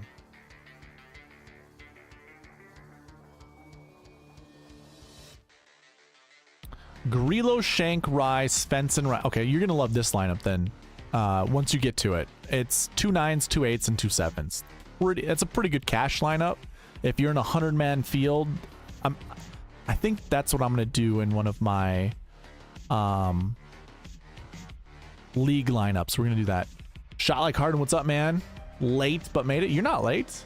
I started at 8 o'clock, so I got another hour in the tank if need be. So if you want to see me build some lineups, I certainly can. Joanne noted that you won last month's giveaway, so that's a t-shirt. I don't know how you feel about t-shirts. I know we've been doing golf balls. Actually, I don't remember if we talked about this last month during my last stream. I know you've been collecting golf balls, so you let me know. Email me. Let's see here. We like this one. I think we kick out Svensson just because I know how much you like Grillo and Schenk.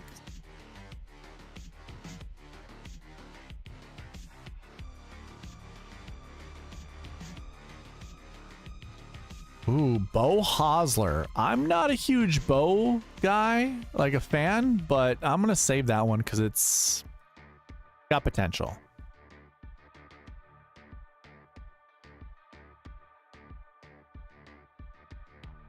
Grillo, Schenk, Rai, Hubbard. Oh my god, dude. This is another good lineup. Oh my god.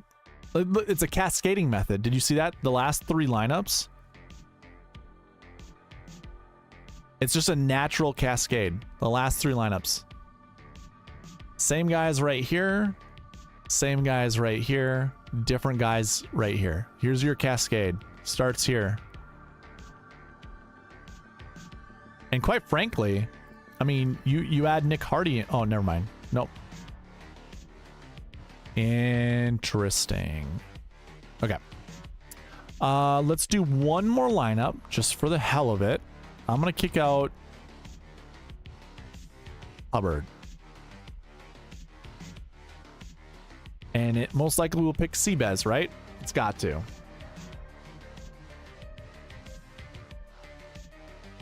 It did not. Grillo, Rye, Hoagie, 3 8K golfers. Very interesting. Okay, cool. That's a very interesting lineup to end on. Let's do some Rosé lineups.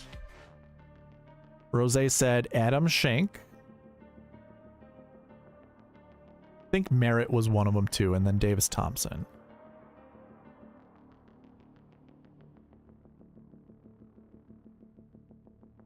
Okay.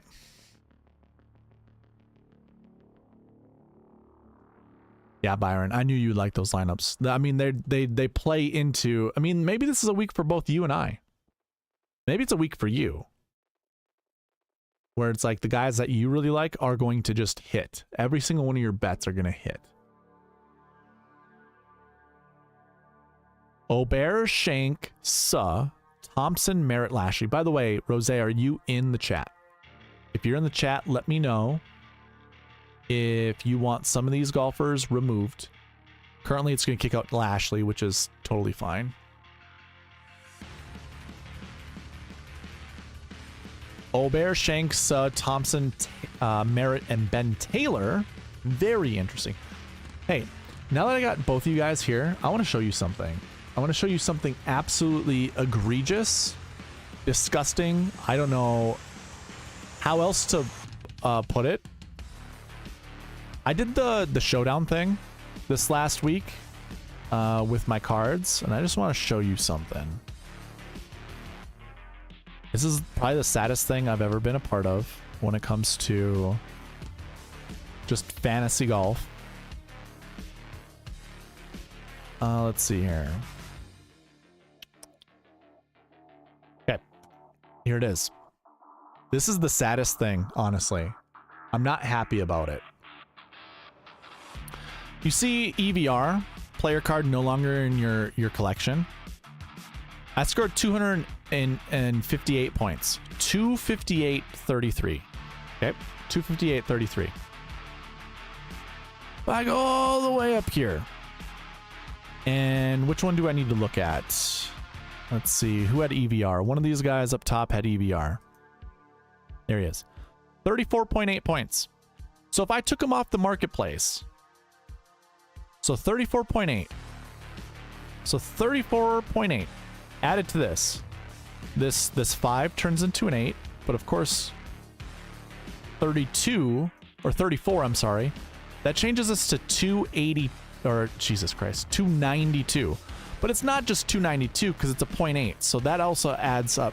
So it's 293. Let's see what 293. Oh shit, that would have got me third place.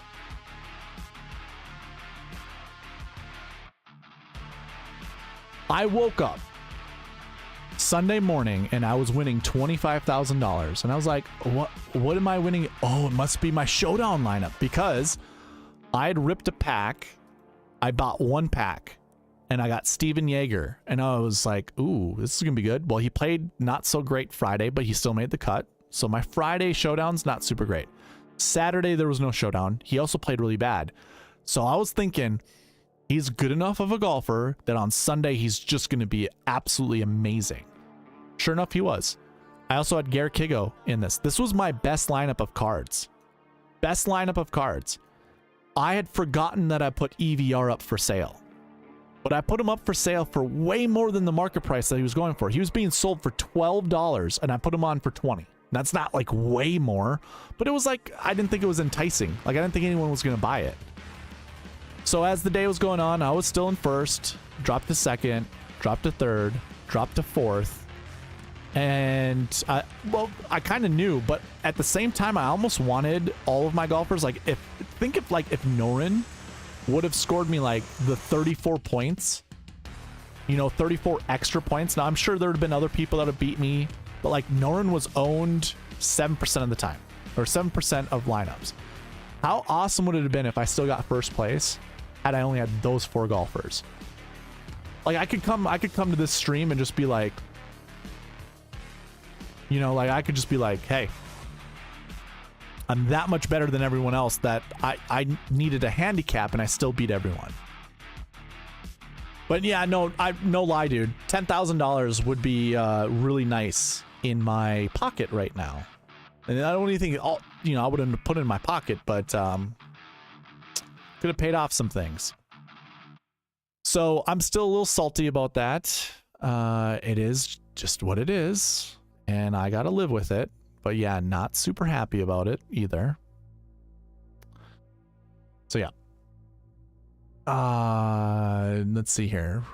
Rose, you want Cam Davis in your lineups as well? Chad, I missed you too, man. Rip. I'm not live? What? What you mean, Chad? I'm not live. Shot Like Harden says, I wouldn't be able to quit thinking about that. Yeah. It is what it is. Like, I've been saying this to everyone, you know, like that. This is how I'm not going to call myself poor, but this is how the poor are perpetually poor because they make bad decisions like that. Oh, I've wanted to win big so much, and I had the opportunity, and I just let it just slip. I went to bed that night before. I went to bed Saturday night so tired. Like, I don't know what got, like, I had a good night's sleep Friday to Saturday, but like Saturday around midnight. By the way, I was working on my database. Like, I was going to town on my database. Oh, Byron, you're smart. Chad is watching from the start, but in the chat. Gotcha. So Saturday night, I was working through my database, and maybe that's why I got so strung out and why I got so tired. But I went to bed, and I was thinking to myself, like, there's something I need to do.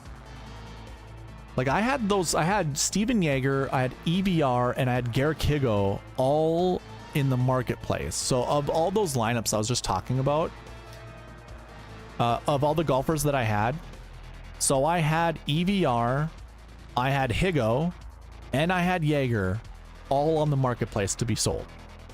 They were all like double the amount of money that, you know, people were selling them for. So I'm just like, well, I'm gonna get my money one way or the other, because I think I dropped $100 on these packs, and Friday I only got $30 back. So I was like, I want to get my money back. So that's why I sold things for 20, and you know, I was trying to do that. So I believe I still had Yeager on the marketplace, Higo, and EVR on the marketplace. And I just thought to myself, well, that night I was working on my database, and I was like, I'm so tired. I can't do anymore. I couldn't even think. There were things that I was trying to add to the database, and I'm like, I can't even think right now. I sat there and I'm like, I need to do something. What is it? And I thought what I needed to do was about my database. There was something I needed to add to my database, and I was just like, I don't know, I'll just do it tomorrow morning. So I went to bed. And I think what was trying to be told to me was, hey, get your players off the marketplace. But it didn't register. Just how it is. It's how it goes. Anyways, back to Rose's lineups. Rose, I asked, did you want Cam Davis also with the other 3 golfers that I anchored around? So I anchored around Shank, Davis Thompson, and Troy Merritt. Let me know if those are the 3 golfers you don't want anchored around. Like, I don't know if you meant to put Merritt in there too, but I can go ahead and put Davis. I'll anchor around these. I'll build these lineups. You let me know if you want something different.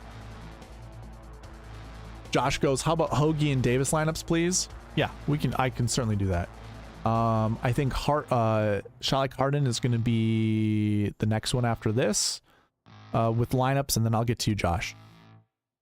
Davis, Schenk, Bezuidenhout, Thompson, Eckroat, and Merritt. Yeah, Rose. It definitely was. It was to take all of my players off the market, like, because they didn't sell. So I went to bed at midnight. My EVR card sold at 2 a.m. and lineup lock was 7 a.m. So there was definitely time. I wasn't gonna wake up before lineup lock. That's one thing I should switch my DraftKings alerts, because it did try to alert me that a player in my lineup was no longer there. I should set that to like a sound. I just don't like getting like notifications just for contests that are in, like, people try to invite me to. Anyways. Rose, still wondering, do you want the 4 golfers, Cam Davis, Schenk, Thompson, and Merritt to be anchored around? Okay, perfect. Bezuidenhout and Eckroat. I like Eckroat. I do not like Bez. I don't want to play Bez. So this lineup I actually like. I'm going to save it.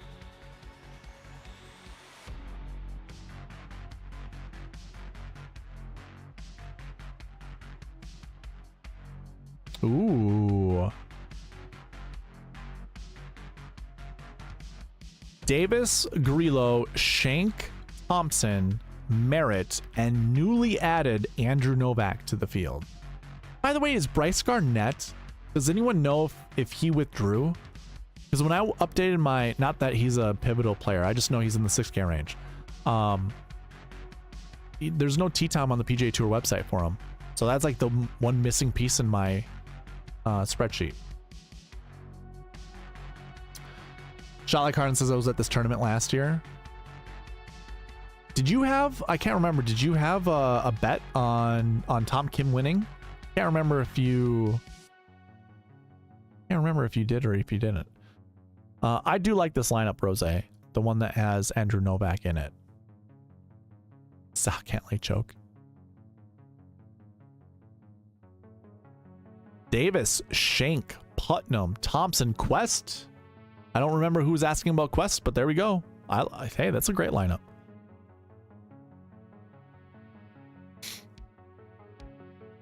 Davis, Schenk, Hosler, Thompson, CT Pan, Troy Merritt. I like CT Pan. I like CT Pan way more than I like Hosler, but oof. Oh, did you hedge? Did you start with the Cantley ticket, but then Tom Kim was at the top and you kind of were hedging? I vaguely remember, and it could be a different tournament I'm thinking about, that you had a winning ticket on someone and you hedged on the other person. Something like that. Davis, Schenk, Putnam, Thompson, Merritt. Dude, I'm liking these lineups, Rose. The ones with Cam Davis and Adam Schenk. I like this. Davis, Grillo, Schenk, Thompson, Merritt, Andrew Landry. Hey, Andrew Landry played okay last week. I don't mind going to someone like Andrew Landry. Not terrible.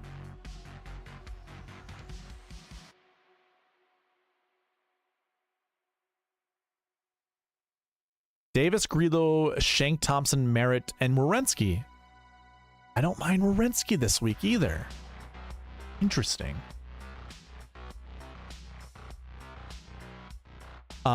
I saw 0 Ryder Cup. I mean, I didn't say 0. I saw like replays when I was in bars in London. Actually, no, it was Amsterdam. When I was in Amsterdam, I was watching some of the Ryder Cup. There were replays. I already saw like the results that happened, so I was watching some of the golf. I had 0 Ryder Cup experience, so I couldn't tell you if I liked Cantley or not afterwards. Did he do something that was cool or what?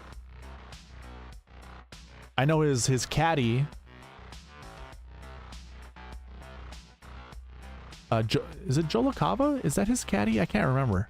I know he got in a thing with McElroy. Okay, so actually I don't like. Oh no, I don't like Ryan Brehm. Never mind.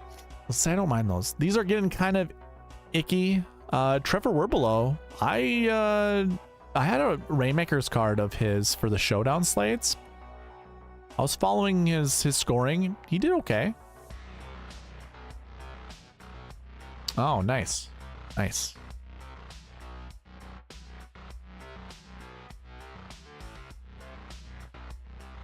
Tommy Gainey. Okay. Okay, when the lineups are including Tommy Gainey, we know it's going downhill. But say that, and then this lineup shows up. I'm okay with this. Shank, Herbert, Thompson, Merritt, and Adam Long. Not terrible.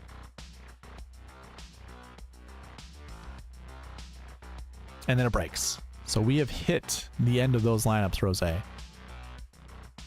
some good ones in there. I didn't mind some of those. Let's go to Shot Like Harden. What did we say we wanted? Shot Like Harden. Can I guess why you selected these golfers? You heard of Aaron Rye from Byron's podcast, and you like Harry Hall and Sub because they are Vegas natives, or Vegas residents, I should say. Did I get that right?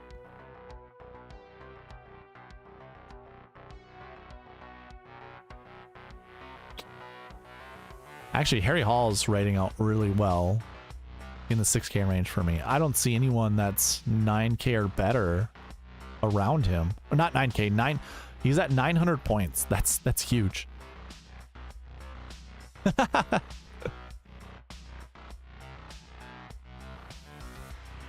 Oh, that breaks. Why does it break? We got AM, 1 marquee tee time. Harry Hall. Ooh, you do this every single week, man. Every single, no, I should say every single week, but this is the second time that you, here, hold on. We will make an exception unless you don't want to. There are 2 golfers in group 5 in the marquee tee times. Rose, I'll get back to your, I will build more labs for you. Why don't you go ahead and put in the chat right now what you'd like to see anchored around, and I'll build more lineups afterwards. But I think we got like 7 lineups out of the players you provided, so I can do some more. We can go to another one. You know, people usually don't have very long attention spans, so rather get on other lineups and then come back to yours if that's all right with you. Yeah.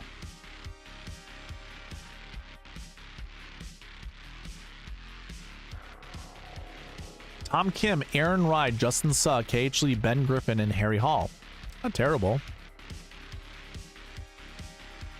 I don't think I'll save that one. Who'd you like kicked out of this one? I'm gonna guess Ben Griffin. 2 golfers are Harry Hall and Justin Suh. They're playing together. They're in group 5. So the sweet spot process is trying to make you choose between the 2. You can't have them both.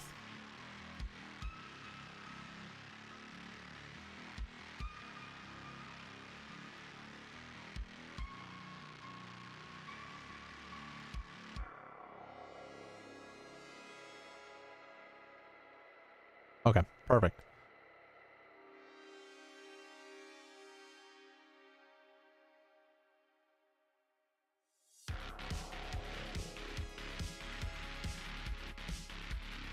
Kim, Rye, Mark Hubbard, Justin Suh, KH Lee, and Harry Hall. That's actually a good one. I like that one.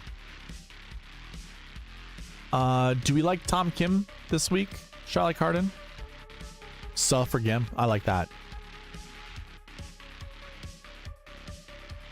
I think that's a great change.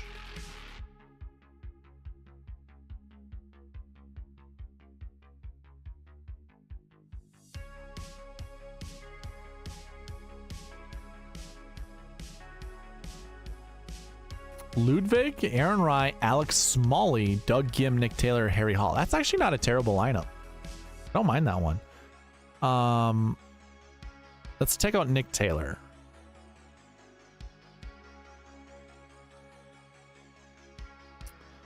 I don't mind Nick Taylor, but if I was to take a golfer out of this, and again, you can let me know differently. If you like a different golfer kicked out of there, I will do that.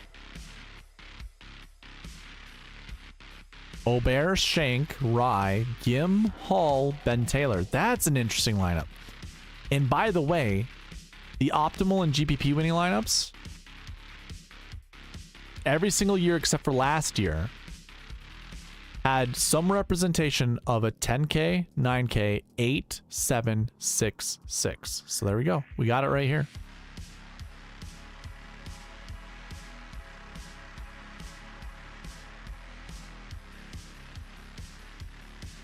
I like this lineup too. Obear, Rye, Putnam, Gim, Merritt, Harry Hall.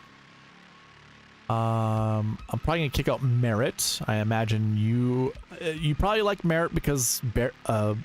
Jesus, I almost called you Barry again. Byron would rather not have, or he probably sold you on Troy Merritt if I was to guess. What the hell just happened?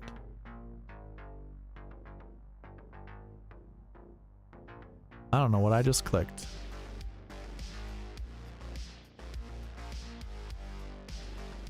Jim just dropping in to say hi. Hope everyone's doing well. Jim, nice to see you again. And I'm doing well. I hope you're doing well. Tom Kim, Aaron Rye, Tom Hoagie, Doug Gim, Hayden Buckley, Harry Hall. I can get behind this lineup. Doug Gim, Hayden Buckley. Yeah, I guess. Because, like, I don't mind. I'm going to kick out Hayden Buckley.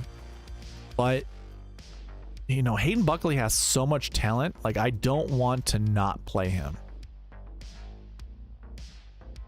Tons of Sam Ryder so far. This is pretty spread out for 7K ownership.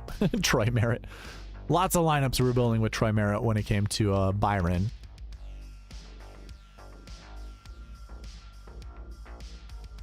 Kevin Yu. I don't mind going back to Kevin Yu.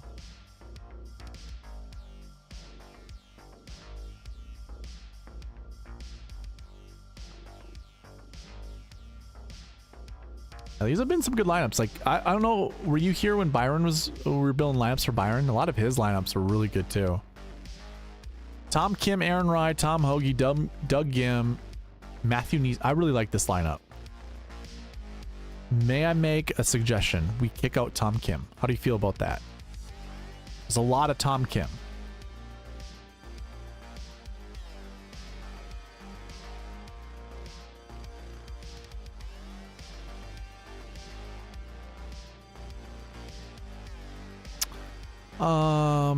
Nikolai Højgaard. I'm gonna give him a 100-point boost just to see if he gets selected more.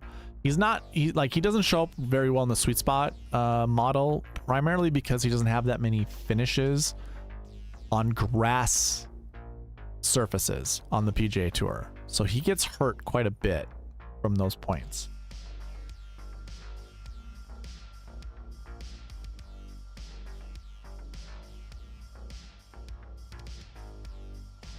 Lucas Herbert. Such interesting.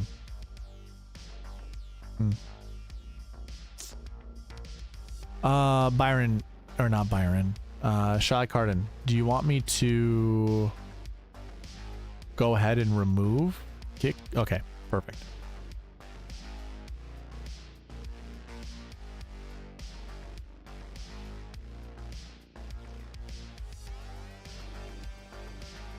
All right, Rose, I'll get to those. Siwoo, Shank, Rye, Gim, SH Kim, and Harry Hall. I like that lineup too. Is there anyone you want me to remove from this one? Ah, okay. You do like Tom Kim. Well, we didn't have to remove him. I just suggested it. We can bring him back. I think what I want to do... Well, let's see. I forget which one this Tom Kim one had.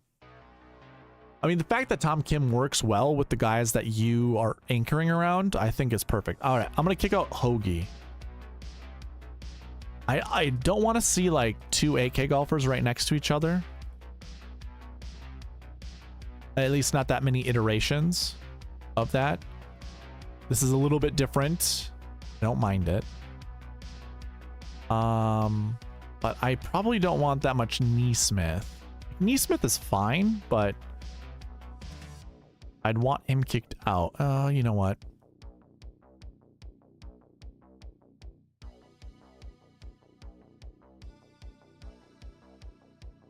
I'm gonna save it, and then what I want to do is kick out Smalley.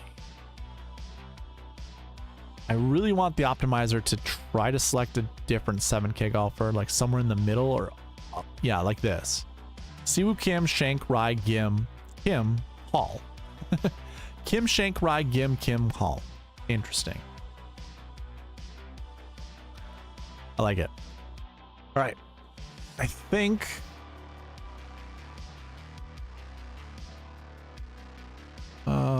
I'll do one more. I'm gonna kick out Kim. See if Tom Kim shows up. No, KH Lee does. Okay, those were good lineups. Let's go to the next one. So I believe it was Mr. Joshua Maz. I think I said Shalik Harden and then Josh. Josh, are you still in the chat, by the way? Yeah, so it's Josh. What's next with lineups? And then it will be Rose. I don't see anyone else.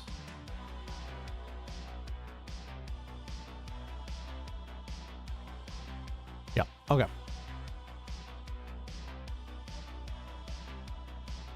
Hoagie and Davis. Davy Boy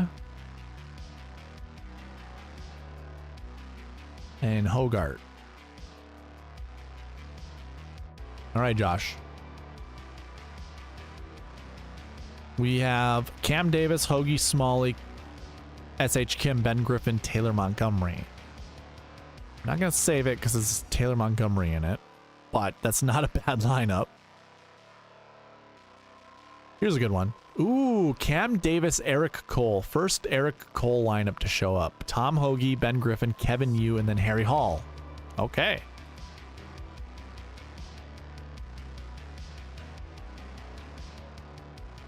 Davis, Grillo, Hoagie, Griffin, Taylor, Yu. Like that lineup too. I watch out how much Ben Griffin shows up. Another, okay, yeah. This one's actually okay too. Hadwin's in here. Yeah, I suppose. Now I'm gonna kick out Ben Griffin because I just don't want that much Ben Griffin.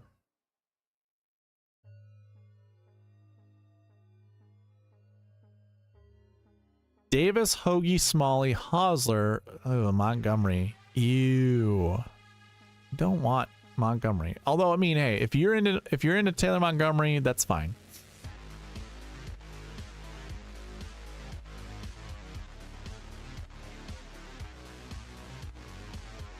You don't like Monty either? Perfect.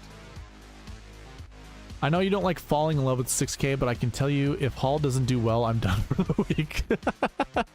Planting the flag. Hey, if you have convictions, you have to live and die with your convictions. That's fine. I have no problem with that. Again, yes, you're right. I don't like to fall in love with a 6K golfer. But if you're building like 10 lineups, and I know you build more than just 10, but if you're just building 10 lineups and you wanted to go 100% on Harry Hall, then so be it. You do you, man. Davis, Hoagie, Smalley, Putnam, Neesmith, Nick Taylor. Yeah, I don't know about that one. Okay, I can get behind this one. Davis, Hoagie, Smalley, Lee, Merritt.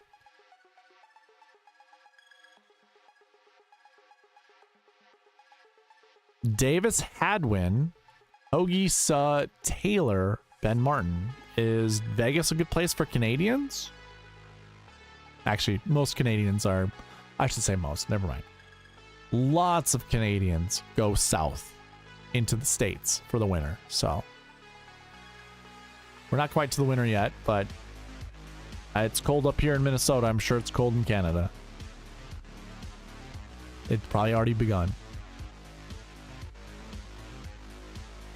Not terrible. Looks like we're getting the same golfers, but it's good to see Hadwin. Like, if you wanted to do a duo with Hadwin, it looks like Cam Davis is your guy.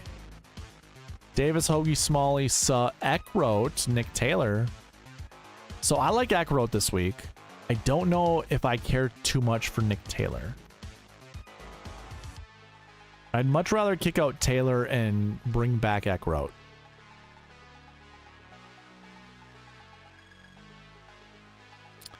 Davis, Hoagie, Smalley, Cageley, Webb, Simpson. Now, if Webb plays, I actually do like Webb. This is a good one to save.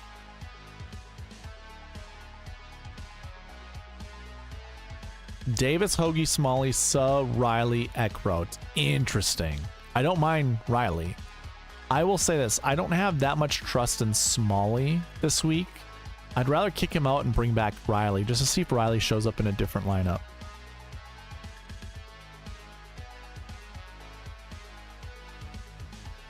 Davis, Hoagie, Hosler, Cageley, and Eckroat. There we go. Not terrible. I don't like Bo Hosler and Taylor Montgomery are almost the same golfer. And like, they're not really, but for levels of ick factor, I'd say I don't like that much about Bo Hosler. Bo Hosler and Taylor Montgomery, both of their golf swings kind of give me the ick. Like, I don't like either of their golf swings. I don't like any of their games either. I should say, actually, I do like both of their putting stat. Like, they're both good putters, but both their golf swings have flaws in them, in my opinion. I made mine as Hadwin, Hoagie, Davis, Lashley, Quest, and Ryder. Interesting. Ryder's not showing up a lot with these lineups. And actually, I don't even know if we saw him in any of the other lineups if we didn't, like, make sure we selected him. Let's try it. Let's go ahead and put Ryder in. We might break it. So he's actually in Group 8. Do you already have a Group 8 picked? Yeah. Who is in Group 8?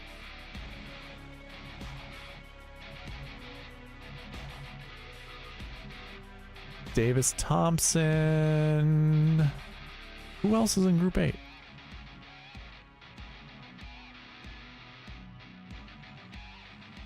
We have Davis Thompson, Sam Ryder, David Lipsky. How was Group 8 picked? Chose.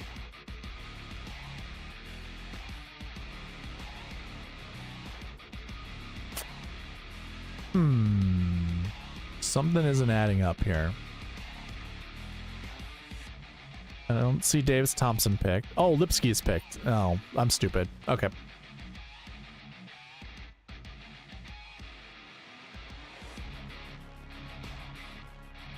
Ooh, interesting. Davis, Hoagie, Hosler, Bezaden, Hote, Batia, Ryder. I'm gonna kick Hosler out, man. I don't want to see Hosler anymore.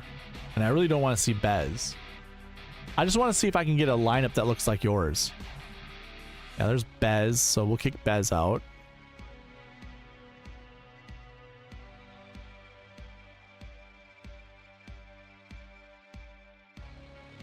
Davis, Hoagie, Hubbard, Noren, Ryder. That's probably the closest I'm gonna get. That's actually really good. I like that lineup. Here, let me lock in Hadwin, and then I think I need to get to Rosé's lineups.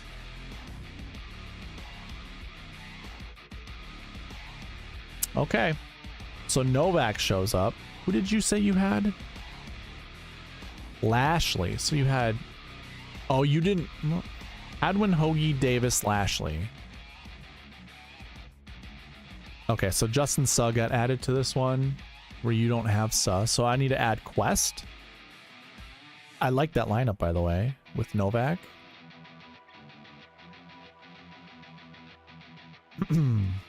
Where is Quest?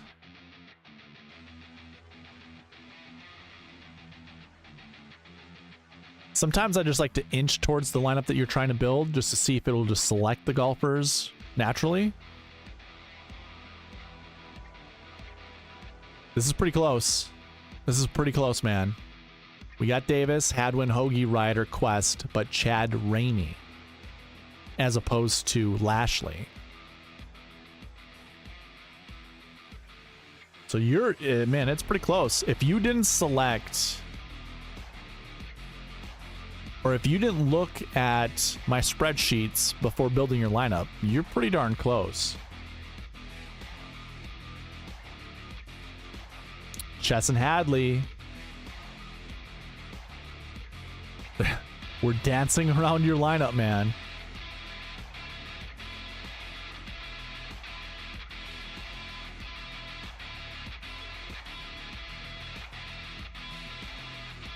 Martin Laird even. Okay.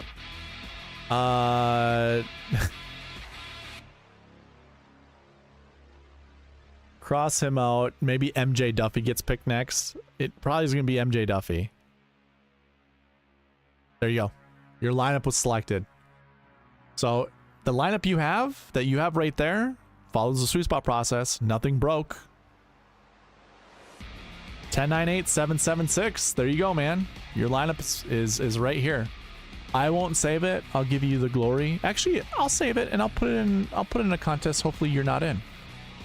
Anyways, Rose, are you still here? I am so sorry for I went like 5 or 6 lineups more than I probably should have, but it was fun.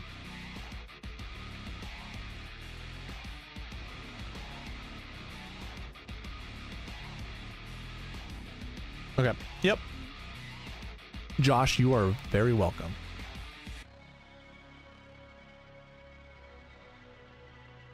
Alrighty. So Rose wants Cam Davis. Davis Thompson. So we got the Davis connection.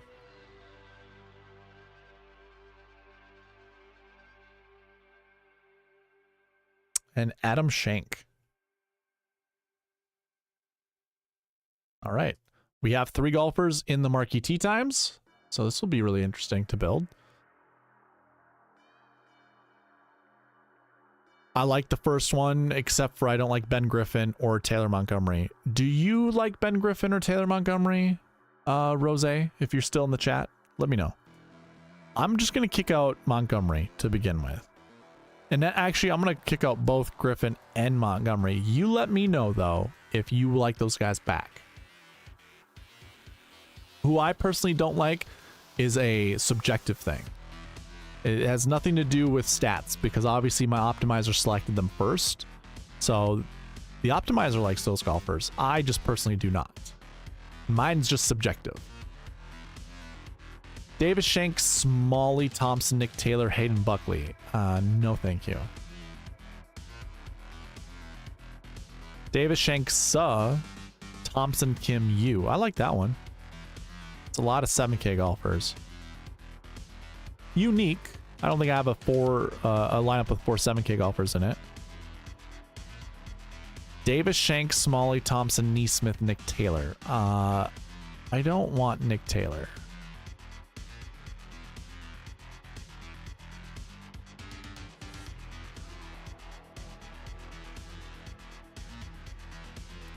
As I'm building lineups for Rose, I don't have any more in the queue to be built. So if someone wants 2 to 4 golfers, I can build lineups around them. I still have another 30 minutes to go. I might not be online for 30 minutes, but I certainly can be.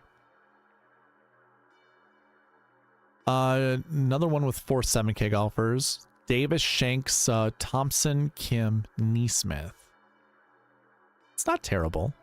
I don't mind that one. Okay, Neesmith is getting kicked out.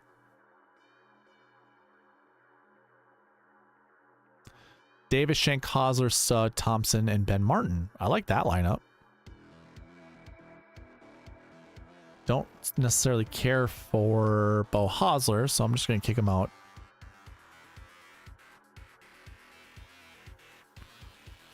Ooh, Garrick Higo's not getting selected at all. Let's bump up Higo's score. I wonder why he's doing so poorly.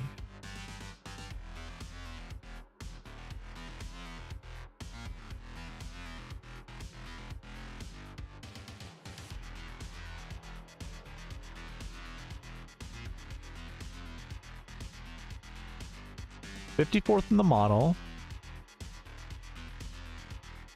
Not good on bent grass at all.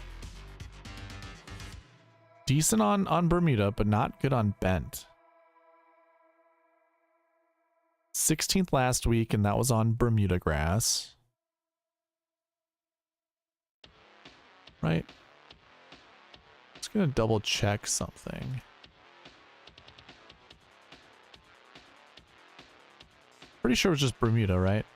Bermuda and Zoysia. Okay, yep. Oh, okay. So, I'm just gonna give him a 50-point boost. I don't think that's really gonna matter because Justin Suh right underneath him has such a high. Look at this, 1,000 points.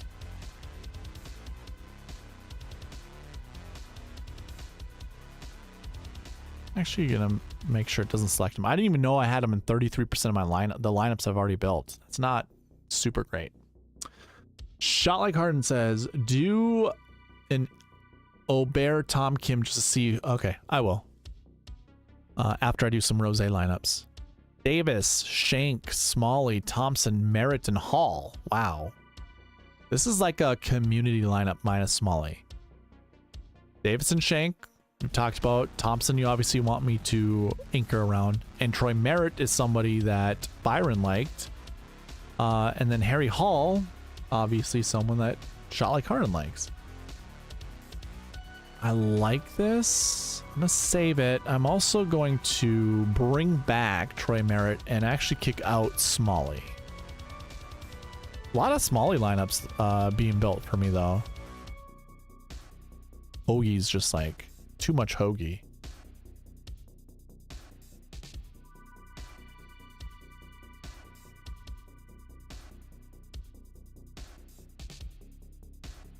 Davis, Shank, Hubbard. I like that. Thompson, SH. I like this one a lot. This lineup is sexy. Davis, Shank, Hubbard, Thompson, SH Kim, Harry Hall. Like that lineup a lot.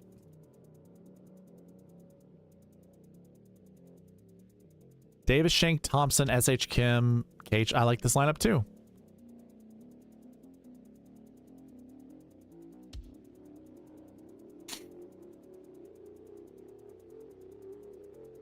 I don't mind this one. I don't think I want those two golfers together. I'm going to kick out KH Lee. I'm going to bring back Merritt.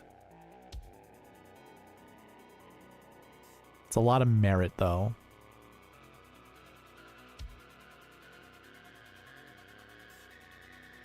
Yeah, I like this lineup, too. Davis, Shank, Hubbard, Thompson, SH Kim, Troy Merritt. I like that one.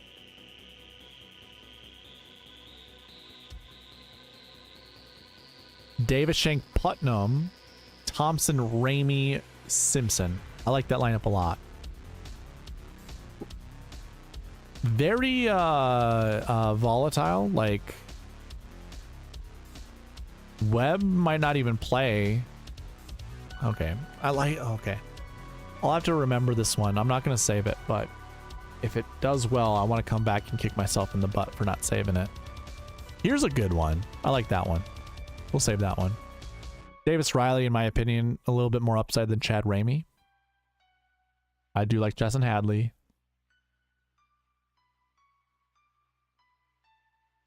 Interesting. I like that one as well.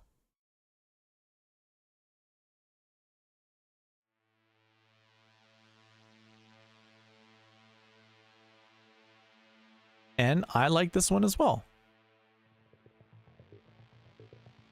Oh boy. Davis, Shank, Putnam, Thompson, SH Kim, Robbie Shelton. Interesting. All right, a couple more. Looks like we're kind of sticking to the same nuclei. Will Gordon, I like.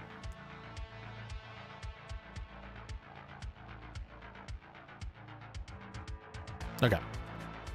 And last one. For Rose, Ryan Palmer. Last time I checked, there's no water here, so gotta be a good play. All right, so Rose, those were your lineups. Let's do the Tom Kim Aubert lineups just to see what it spits out.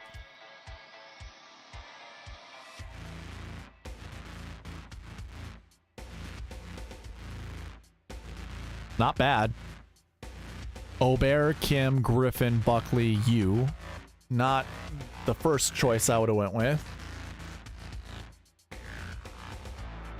Ooh, Andrew Novak. Not bad. I do like Zach Blair. Okay, so I don't like Ben Griffin all that much.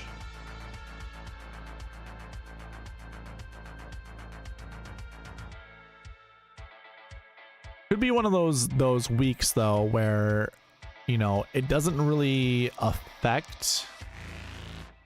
Like Ben Griffin, I'm more worried about kind of failing last week, and he obviously can just come to this week with no expectations because he obviously finished second, made a good paycheck.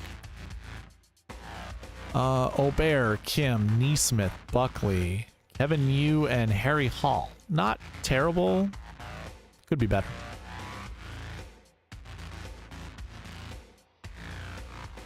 Ooh. I like this one.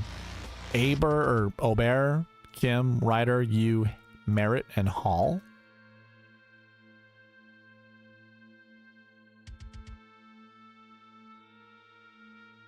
There we go. I like this one. Eckroat, Buckley.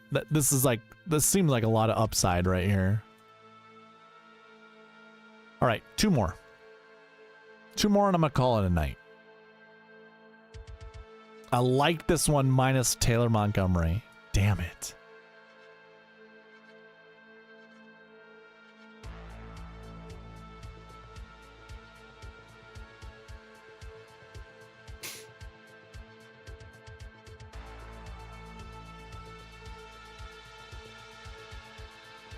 Patrick Rogers, Kevin Yu, Harry Hall. I like seeing a Patrick Rogers sighting. Ryder Yu, Simpson Hall. There we go.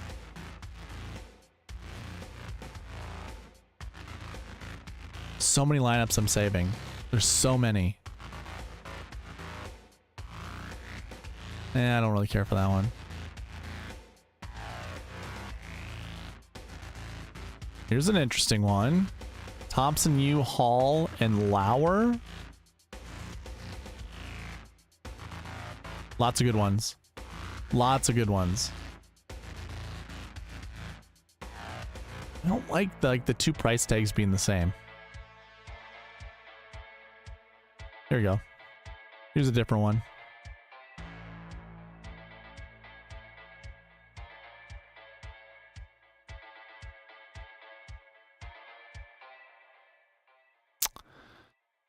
Oh my god, I'll save it. Just because.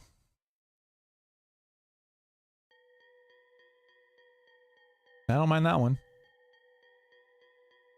So many lineups of Aubert and Kim that just work. They seem to pass the eye test. That's a good one too, man. Oh my god. All right. How about this? Actually, yeah, I'll save this one. We'll keep it a good number up here. Build one more, see what this does. But we might just keep it right there. Yeah, I like this one too. All right. I think that's going to be it.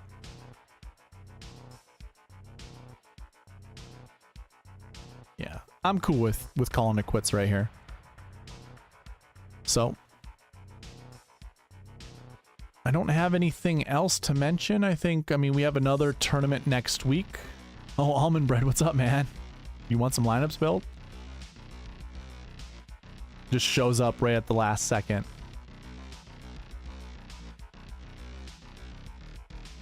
What's happening, dude? Haven't seen you in a long time.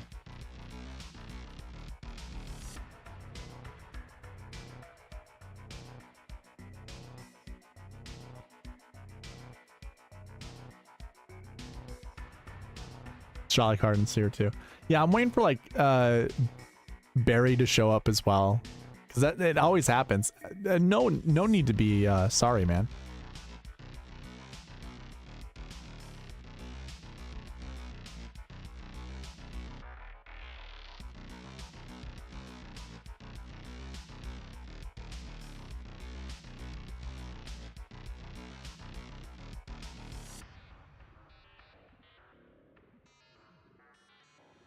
How did that?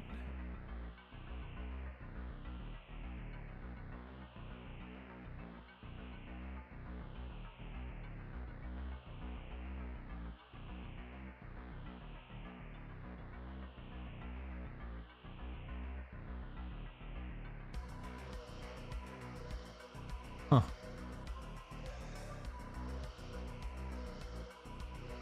Okay, never mind. Almond bread. Sure, I haven't checked ownership, so these guys could be mega chalk, but Putnam, Tom, Kim, Rye lineups. This might be the week that Cam and Obear for the win. I like that rose. I do. Gonna lose a lot of money this week. Shally Carden.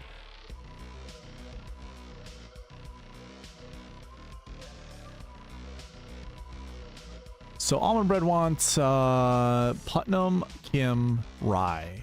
Putnam, Kim, Rye.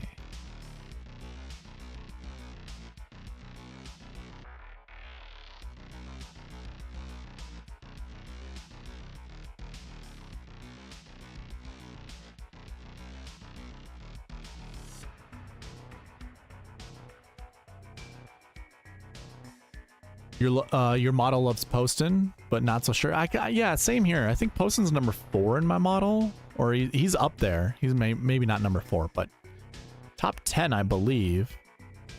And I too am not super sure about Poston. I'll probably create one lineup with him in it just to have him. But yeah, I'm right there with you. Kim, Rye, Putnam, Sub, Buckley, and Kevin Yu. Don't mind that lineup. Kim, Rye, Putnam, Griffin, Montgomery, Buckley. I don't care for Montgomery. Iffy on Griffin. Montgomery, Neesmith. If more Montgomery lineups show up, I'm just going to kick him out. Kim, Rye, Putnam, Kim, Griffin, Hall. Yeah, two big iffy ones for me are Griffin and Montgomery. Yeah, both of them show up right there.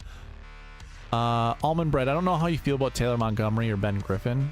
So I'm going to keep rolling with them here. But if you want me to kick them out, I will. This one's pretty decent. I don't mind. I don't mind adding Webb in any like solid, you know, like 10, 9, 8, 7, 7. Or if you've got like Harry Hall, for instance, in the 6K range, if we like him, mixing him up with, you know, some powerhouses at the top, and then Webb just being like the 5th guy or 6th guy in, I have no issue with that. Griffin and Montgomery.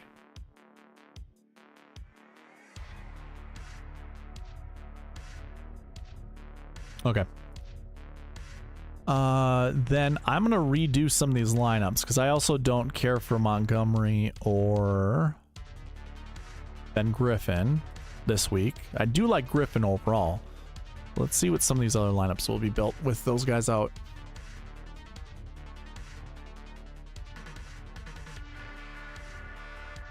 Saw Neesmith, maybe lock him. You want me to lock Neesmith? I certainly can. I mean, he's going to show up a bunch either way, because Neesmith is a good value in my model. Here's a good one. I do like Merritt. I'm actually going to remove Buckley, but if you want me to lock in Neesmith, I will. Yep. Locked in Neesmith. Kim, Rye, Putnam, Neesmith, Yu. As much as I know, like, has that narrative of him being from this area, playing at this golf course, and that's fine, but too much I've seen too much of him so far. Kim, Rye, Putnam, Kim, Neesmith, Yu. Don't mind Kevin Yu. I also don't mind SH Kim. That's a pretty good lineup. I do like that lineup.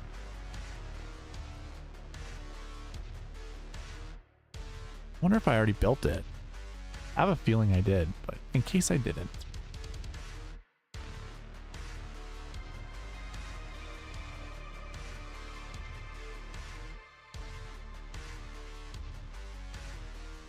All right, I'll build 5 more.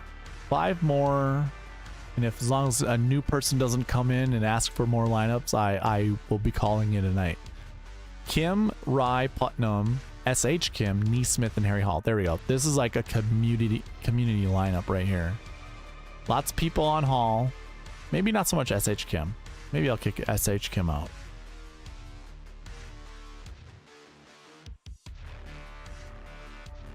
All right, Charlie Carden.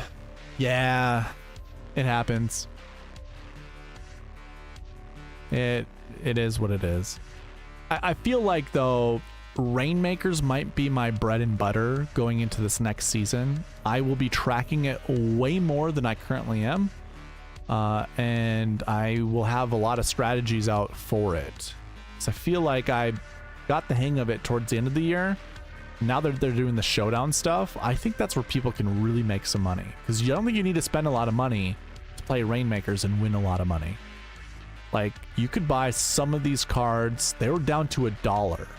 Like, watching the cut happen, that was super interesting because you could buy certain cards for $1 that were under the cut before the cut happened and then made the cut. And any card that made the cut was $5 or more. So like, you could turn a little small profit just for getting one of those cards. But quite frankly, any golfer is live during showdown. So even having like cheap cards, definitely worth considering. Kim, Rye, Putnam, Thompson, Neesmith, and Harry Hall. I like that lineup a lot. Lots of Davis Thompson this week so far.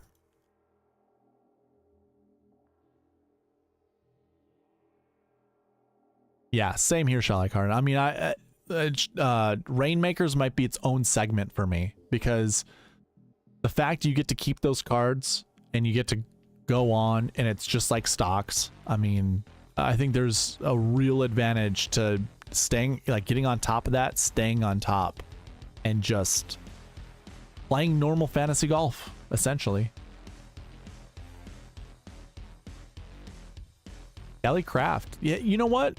Good call, Rose. I know Kelly Craft, what was brought up in Rick Run Goods thing. Like, I think it's like, see, to me, like buying his card, like a common Kelly Craft for 35 cents or something like that for Rainmakers, that seems worthwhile. I don't know if I want to play him in DFS. I haven't bought any more cards in a month and still get $30. I know, dude, same.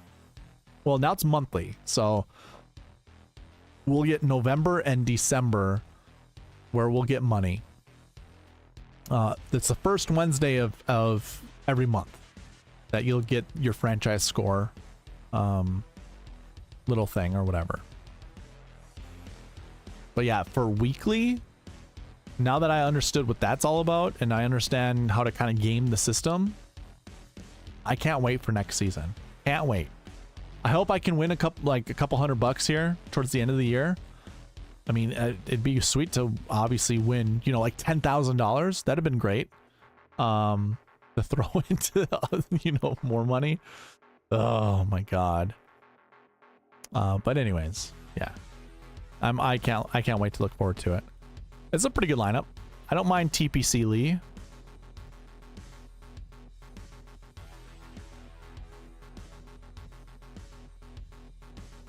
By the way, Almond Bread, if you weren't listening, actually, if you said you just came in, I had a lineup that had a card that was sold the night before this lineup locked for Showdown. And like my point totals here, Eric Van Rooyen scored 34.8 points. If you add that on top of this, it becomes 393 or 293, and 293 would have got me third place. That would have won 10,000. EVR, just to confirm that point total, 34.8. What ended up happening is I went to bed, not realize, or forgetting, I should say, that I had these cards. I had Eric Van Rooyen, Garrick Higo, and Steven Yeager all on the marketplace to be sold, but I was selling them for way over their market value. I think EVR was being sold for like 12 bucks, maybe 16, and I had them for 20. I was also selling Higo and Yeager for 20 bucks. Yep. Yeah, that was awesome. So anyways, I'm kind of looking forward to, because they not football. I mean, they're doing another showdown thing. Pilot program, showdown, drops 10-12. I'll probably buy one more pack. Why not? I'll give it a shot. They do now. Yeah. So they did that last week. They did this right here. Showdown. So a drop will happen. So I don't know where it'll show it. That I'm sure it'll come in the drop thing here, but it looks just like this, and you could buy it for $35. So I mean, I got my money back. I basically got my money back. Let's put it that way. I basically got my money back from what I invested. Obviously, I could have got a lot more out of it, but I had gotten a Steven Yeager card, and that was perfect. Should make a clip of that. People love watching people's beats. I know. I thought about throwing it on Twitter, but then I was like, you know what? Yeah, I should think of the marketing aspect of it. You know, like, I was like, yeah, I'm not gonna throw it out there. You know, I don't know why. I'd have to rethink why I didn't want to, but it's like, yeah, I don't want to be one of those like shoulda, woulda, coulda type of things, but yeah. Yeah, so almond bread, it acts a lot like, you know, like, so I have showdown cards in here that can't be used for anything else. Like, this was just, right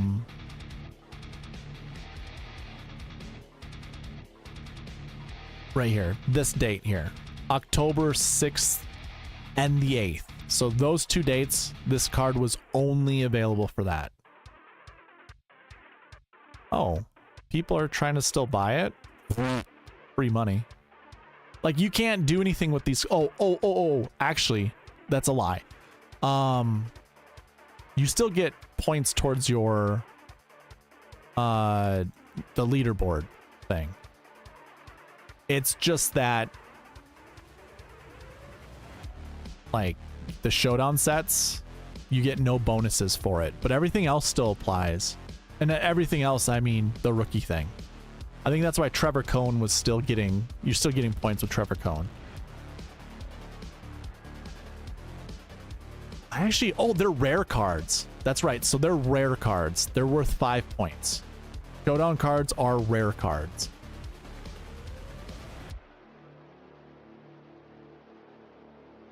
I don't know. Oh, yeah. They're rare.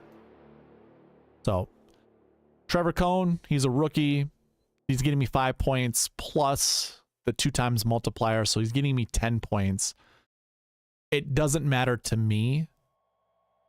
I mean, 22 cents for 20 points is pretty good when you think of it from a point total perspective. And really, 20 cents doesn't really do that much for me. So, I could sell this, you know, accept the top offer. Is anyone trying to sell it for anything? Yeah, not really. Just trying to get points towards your franchise score, I guess. Anyways. Franchise score? You know what franchise score is. That's why you're getting money every single month. Unless you don't know what that is. I imagine you do, since you were just saying you still get $30 every few weeks for, yeah, your franchise score. Yeah, you said it. Never mind. Yeah, it still goes towards your franchise score, the showdown cards. So people are, you know, still buying them, but they have no more utility for what it's worth.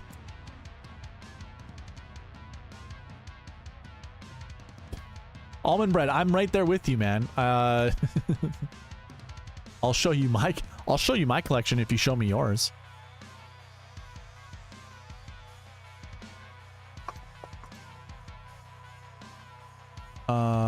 Set Genesis. Rarity. Let's go with elites.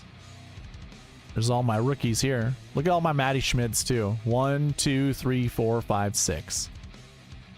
6 Matty Schmids. I just got an Ekrout for like 20 bucks. I'm pretty excited about that though. So this is something I'll be tracking too, is like their price tag. And I'm gonna track cards as like points per dollar. You know, like franchise score points per dollar, because obviously that matters to make more money. Quite frankly, like Trevor Cohn during the Fortinet Championship, I think, played okay and was good enough to make me money. I just don't know if I had him in any good lineups. But yeah, Matty Schmid should have done pretty decent last week, but he just... If there's one person who can't come through to make a cut, it's Matty Schmid. And I had one Karl Yuan that I just didn't put with anybody good. So, unfortunate, but it is what it is. Rose, you as well. Enjoy. I am going to call her quits there, though. Let's do one more lineup just for the hell of it.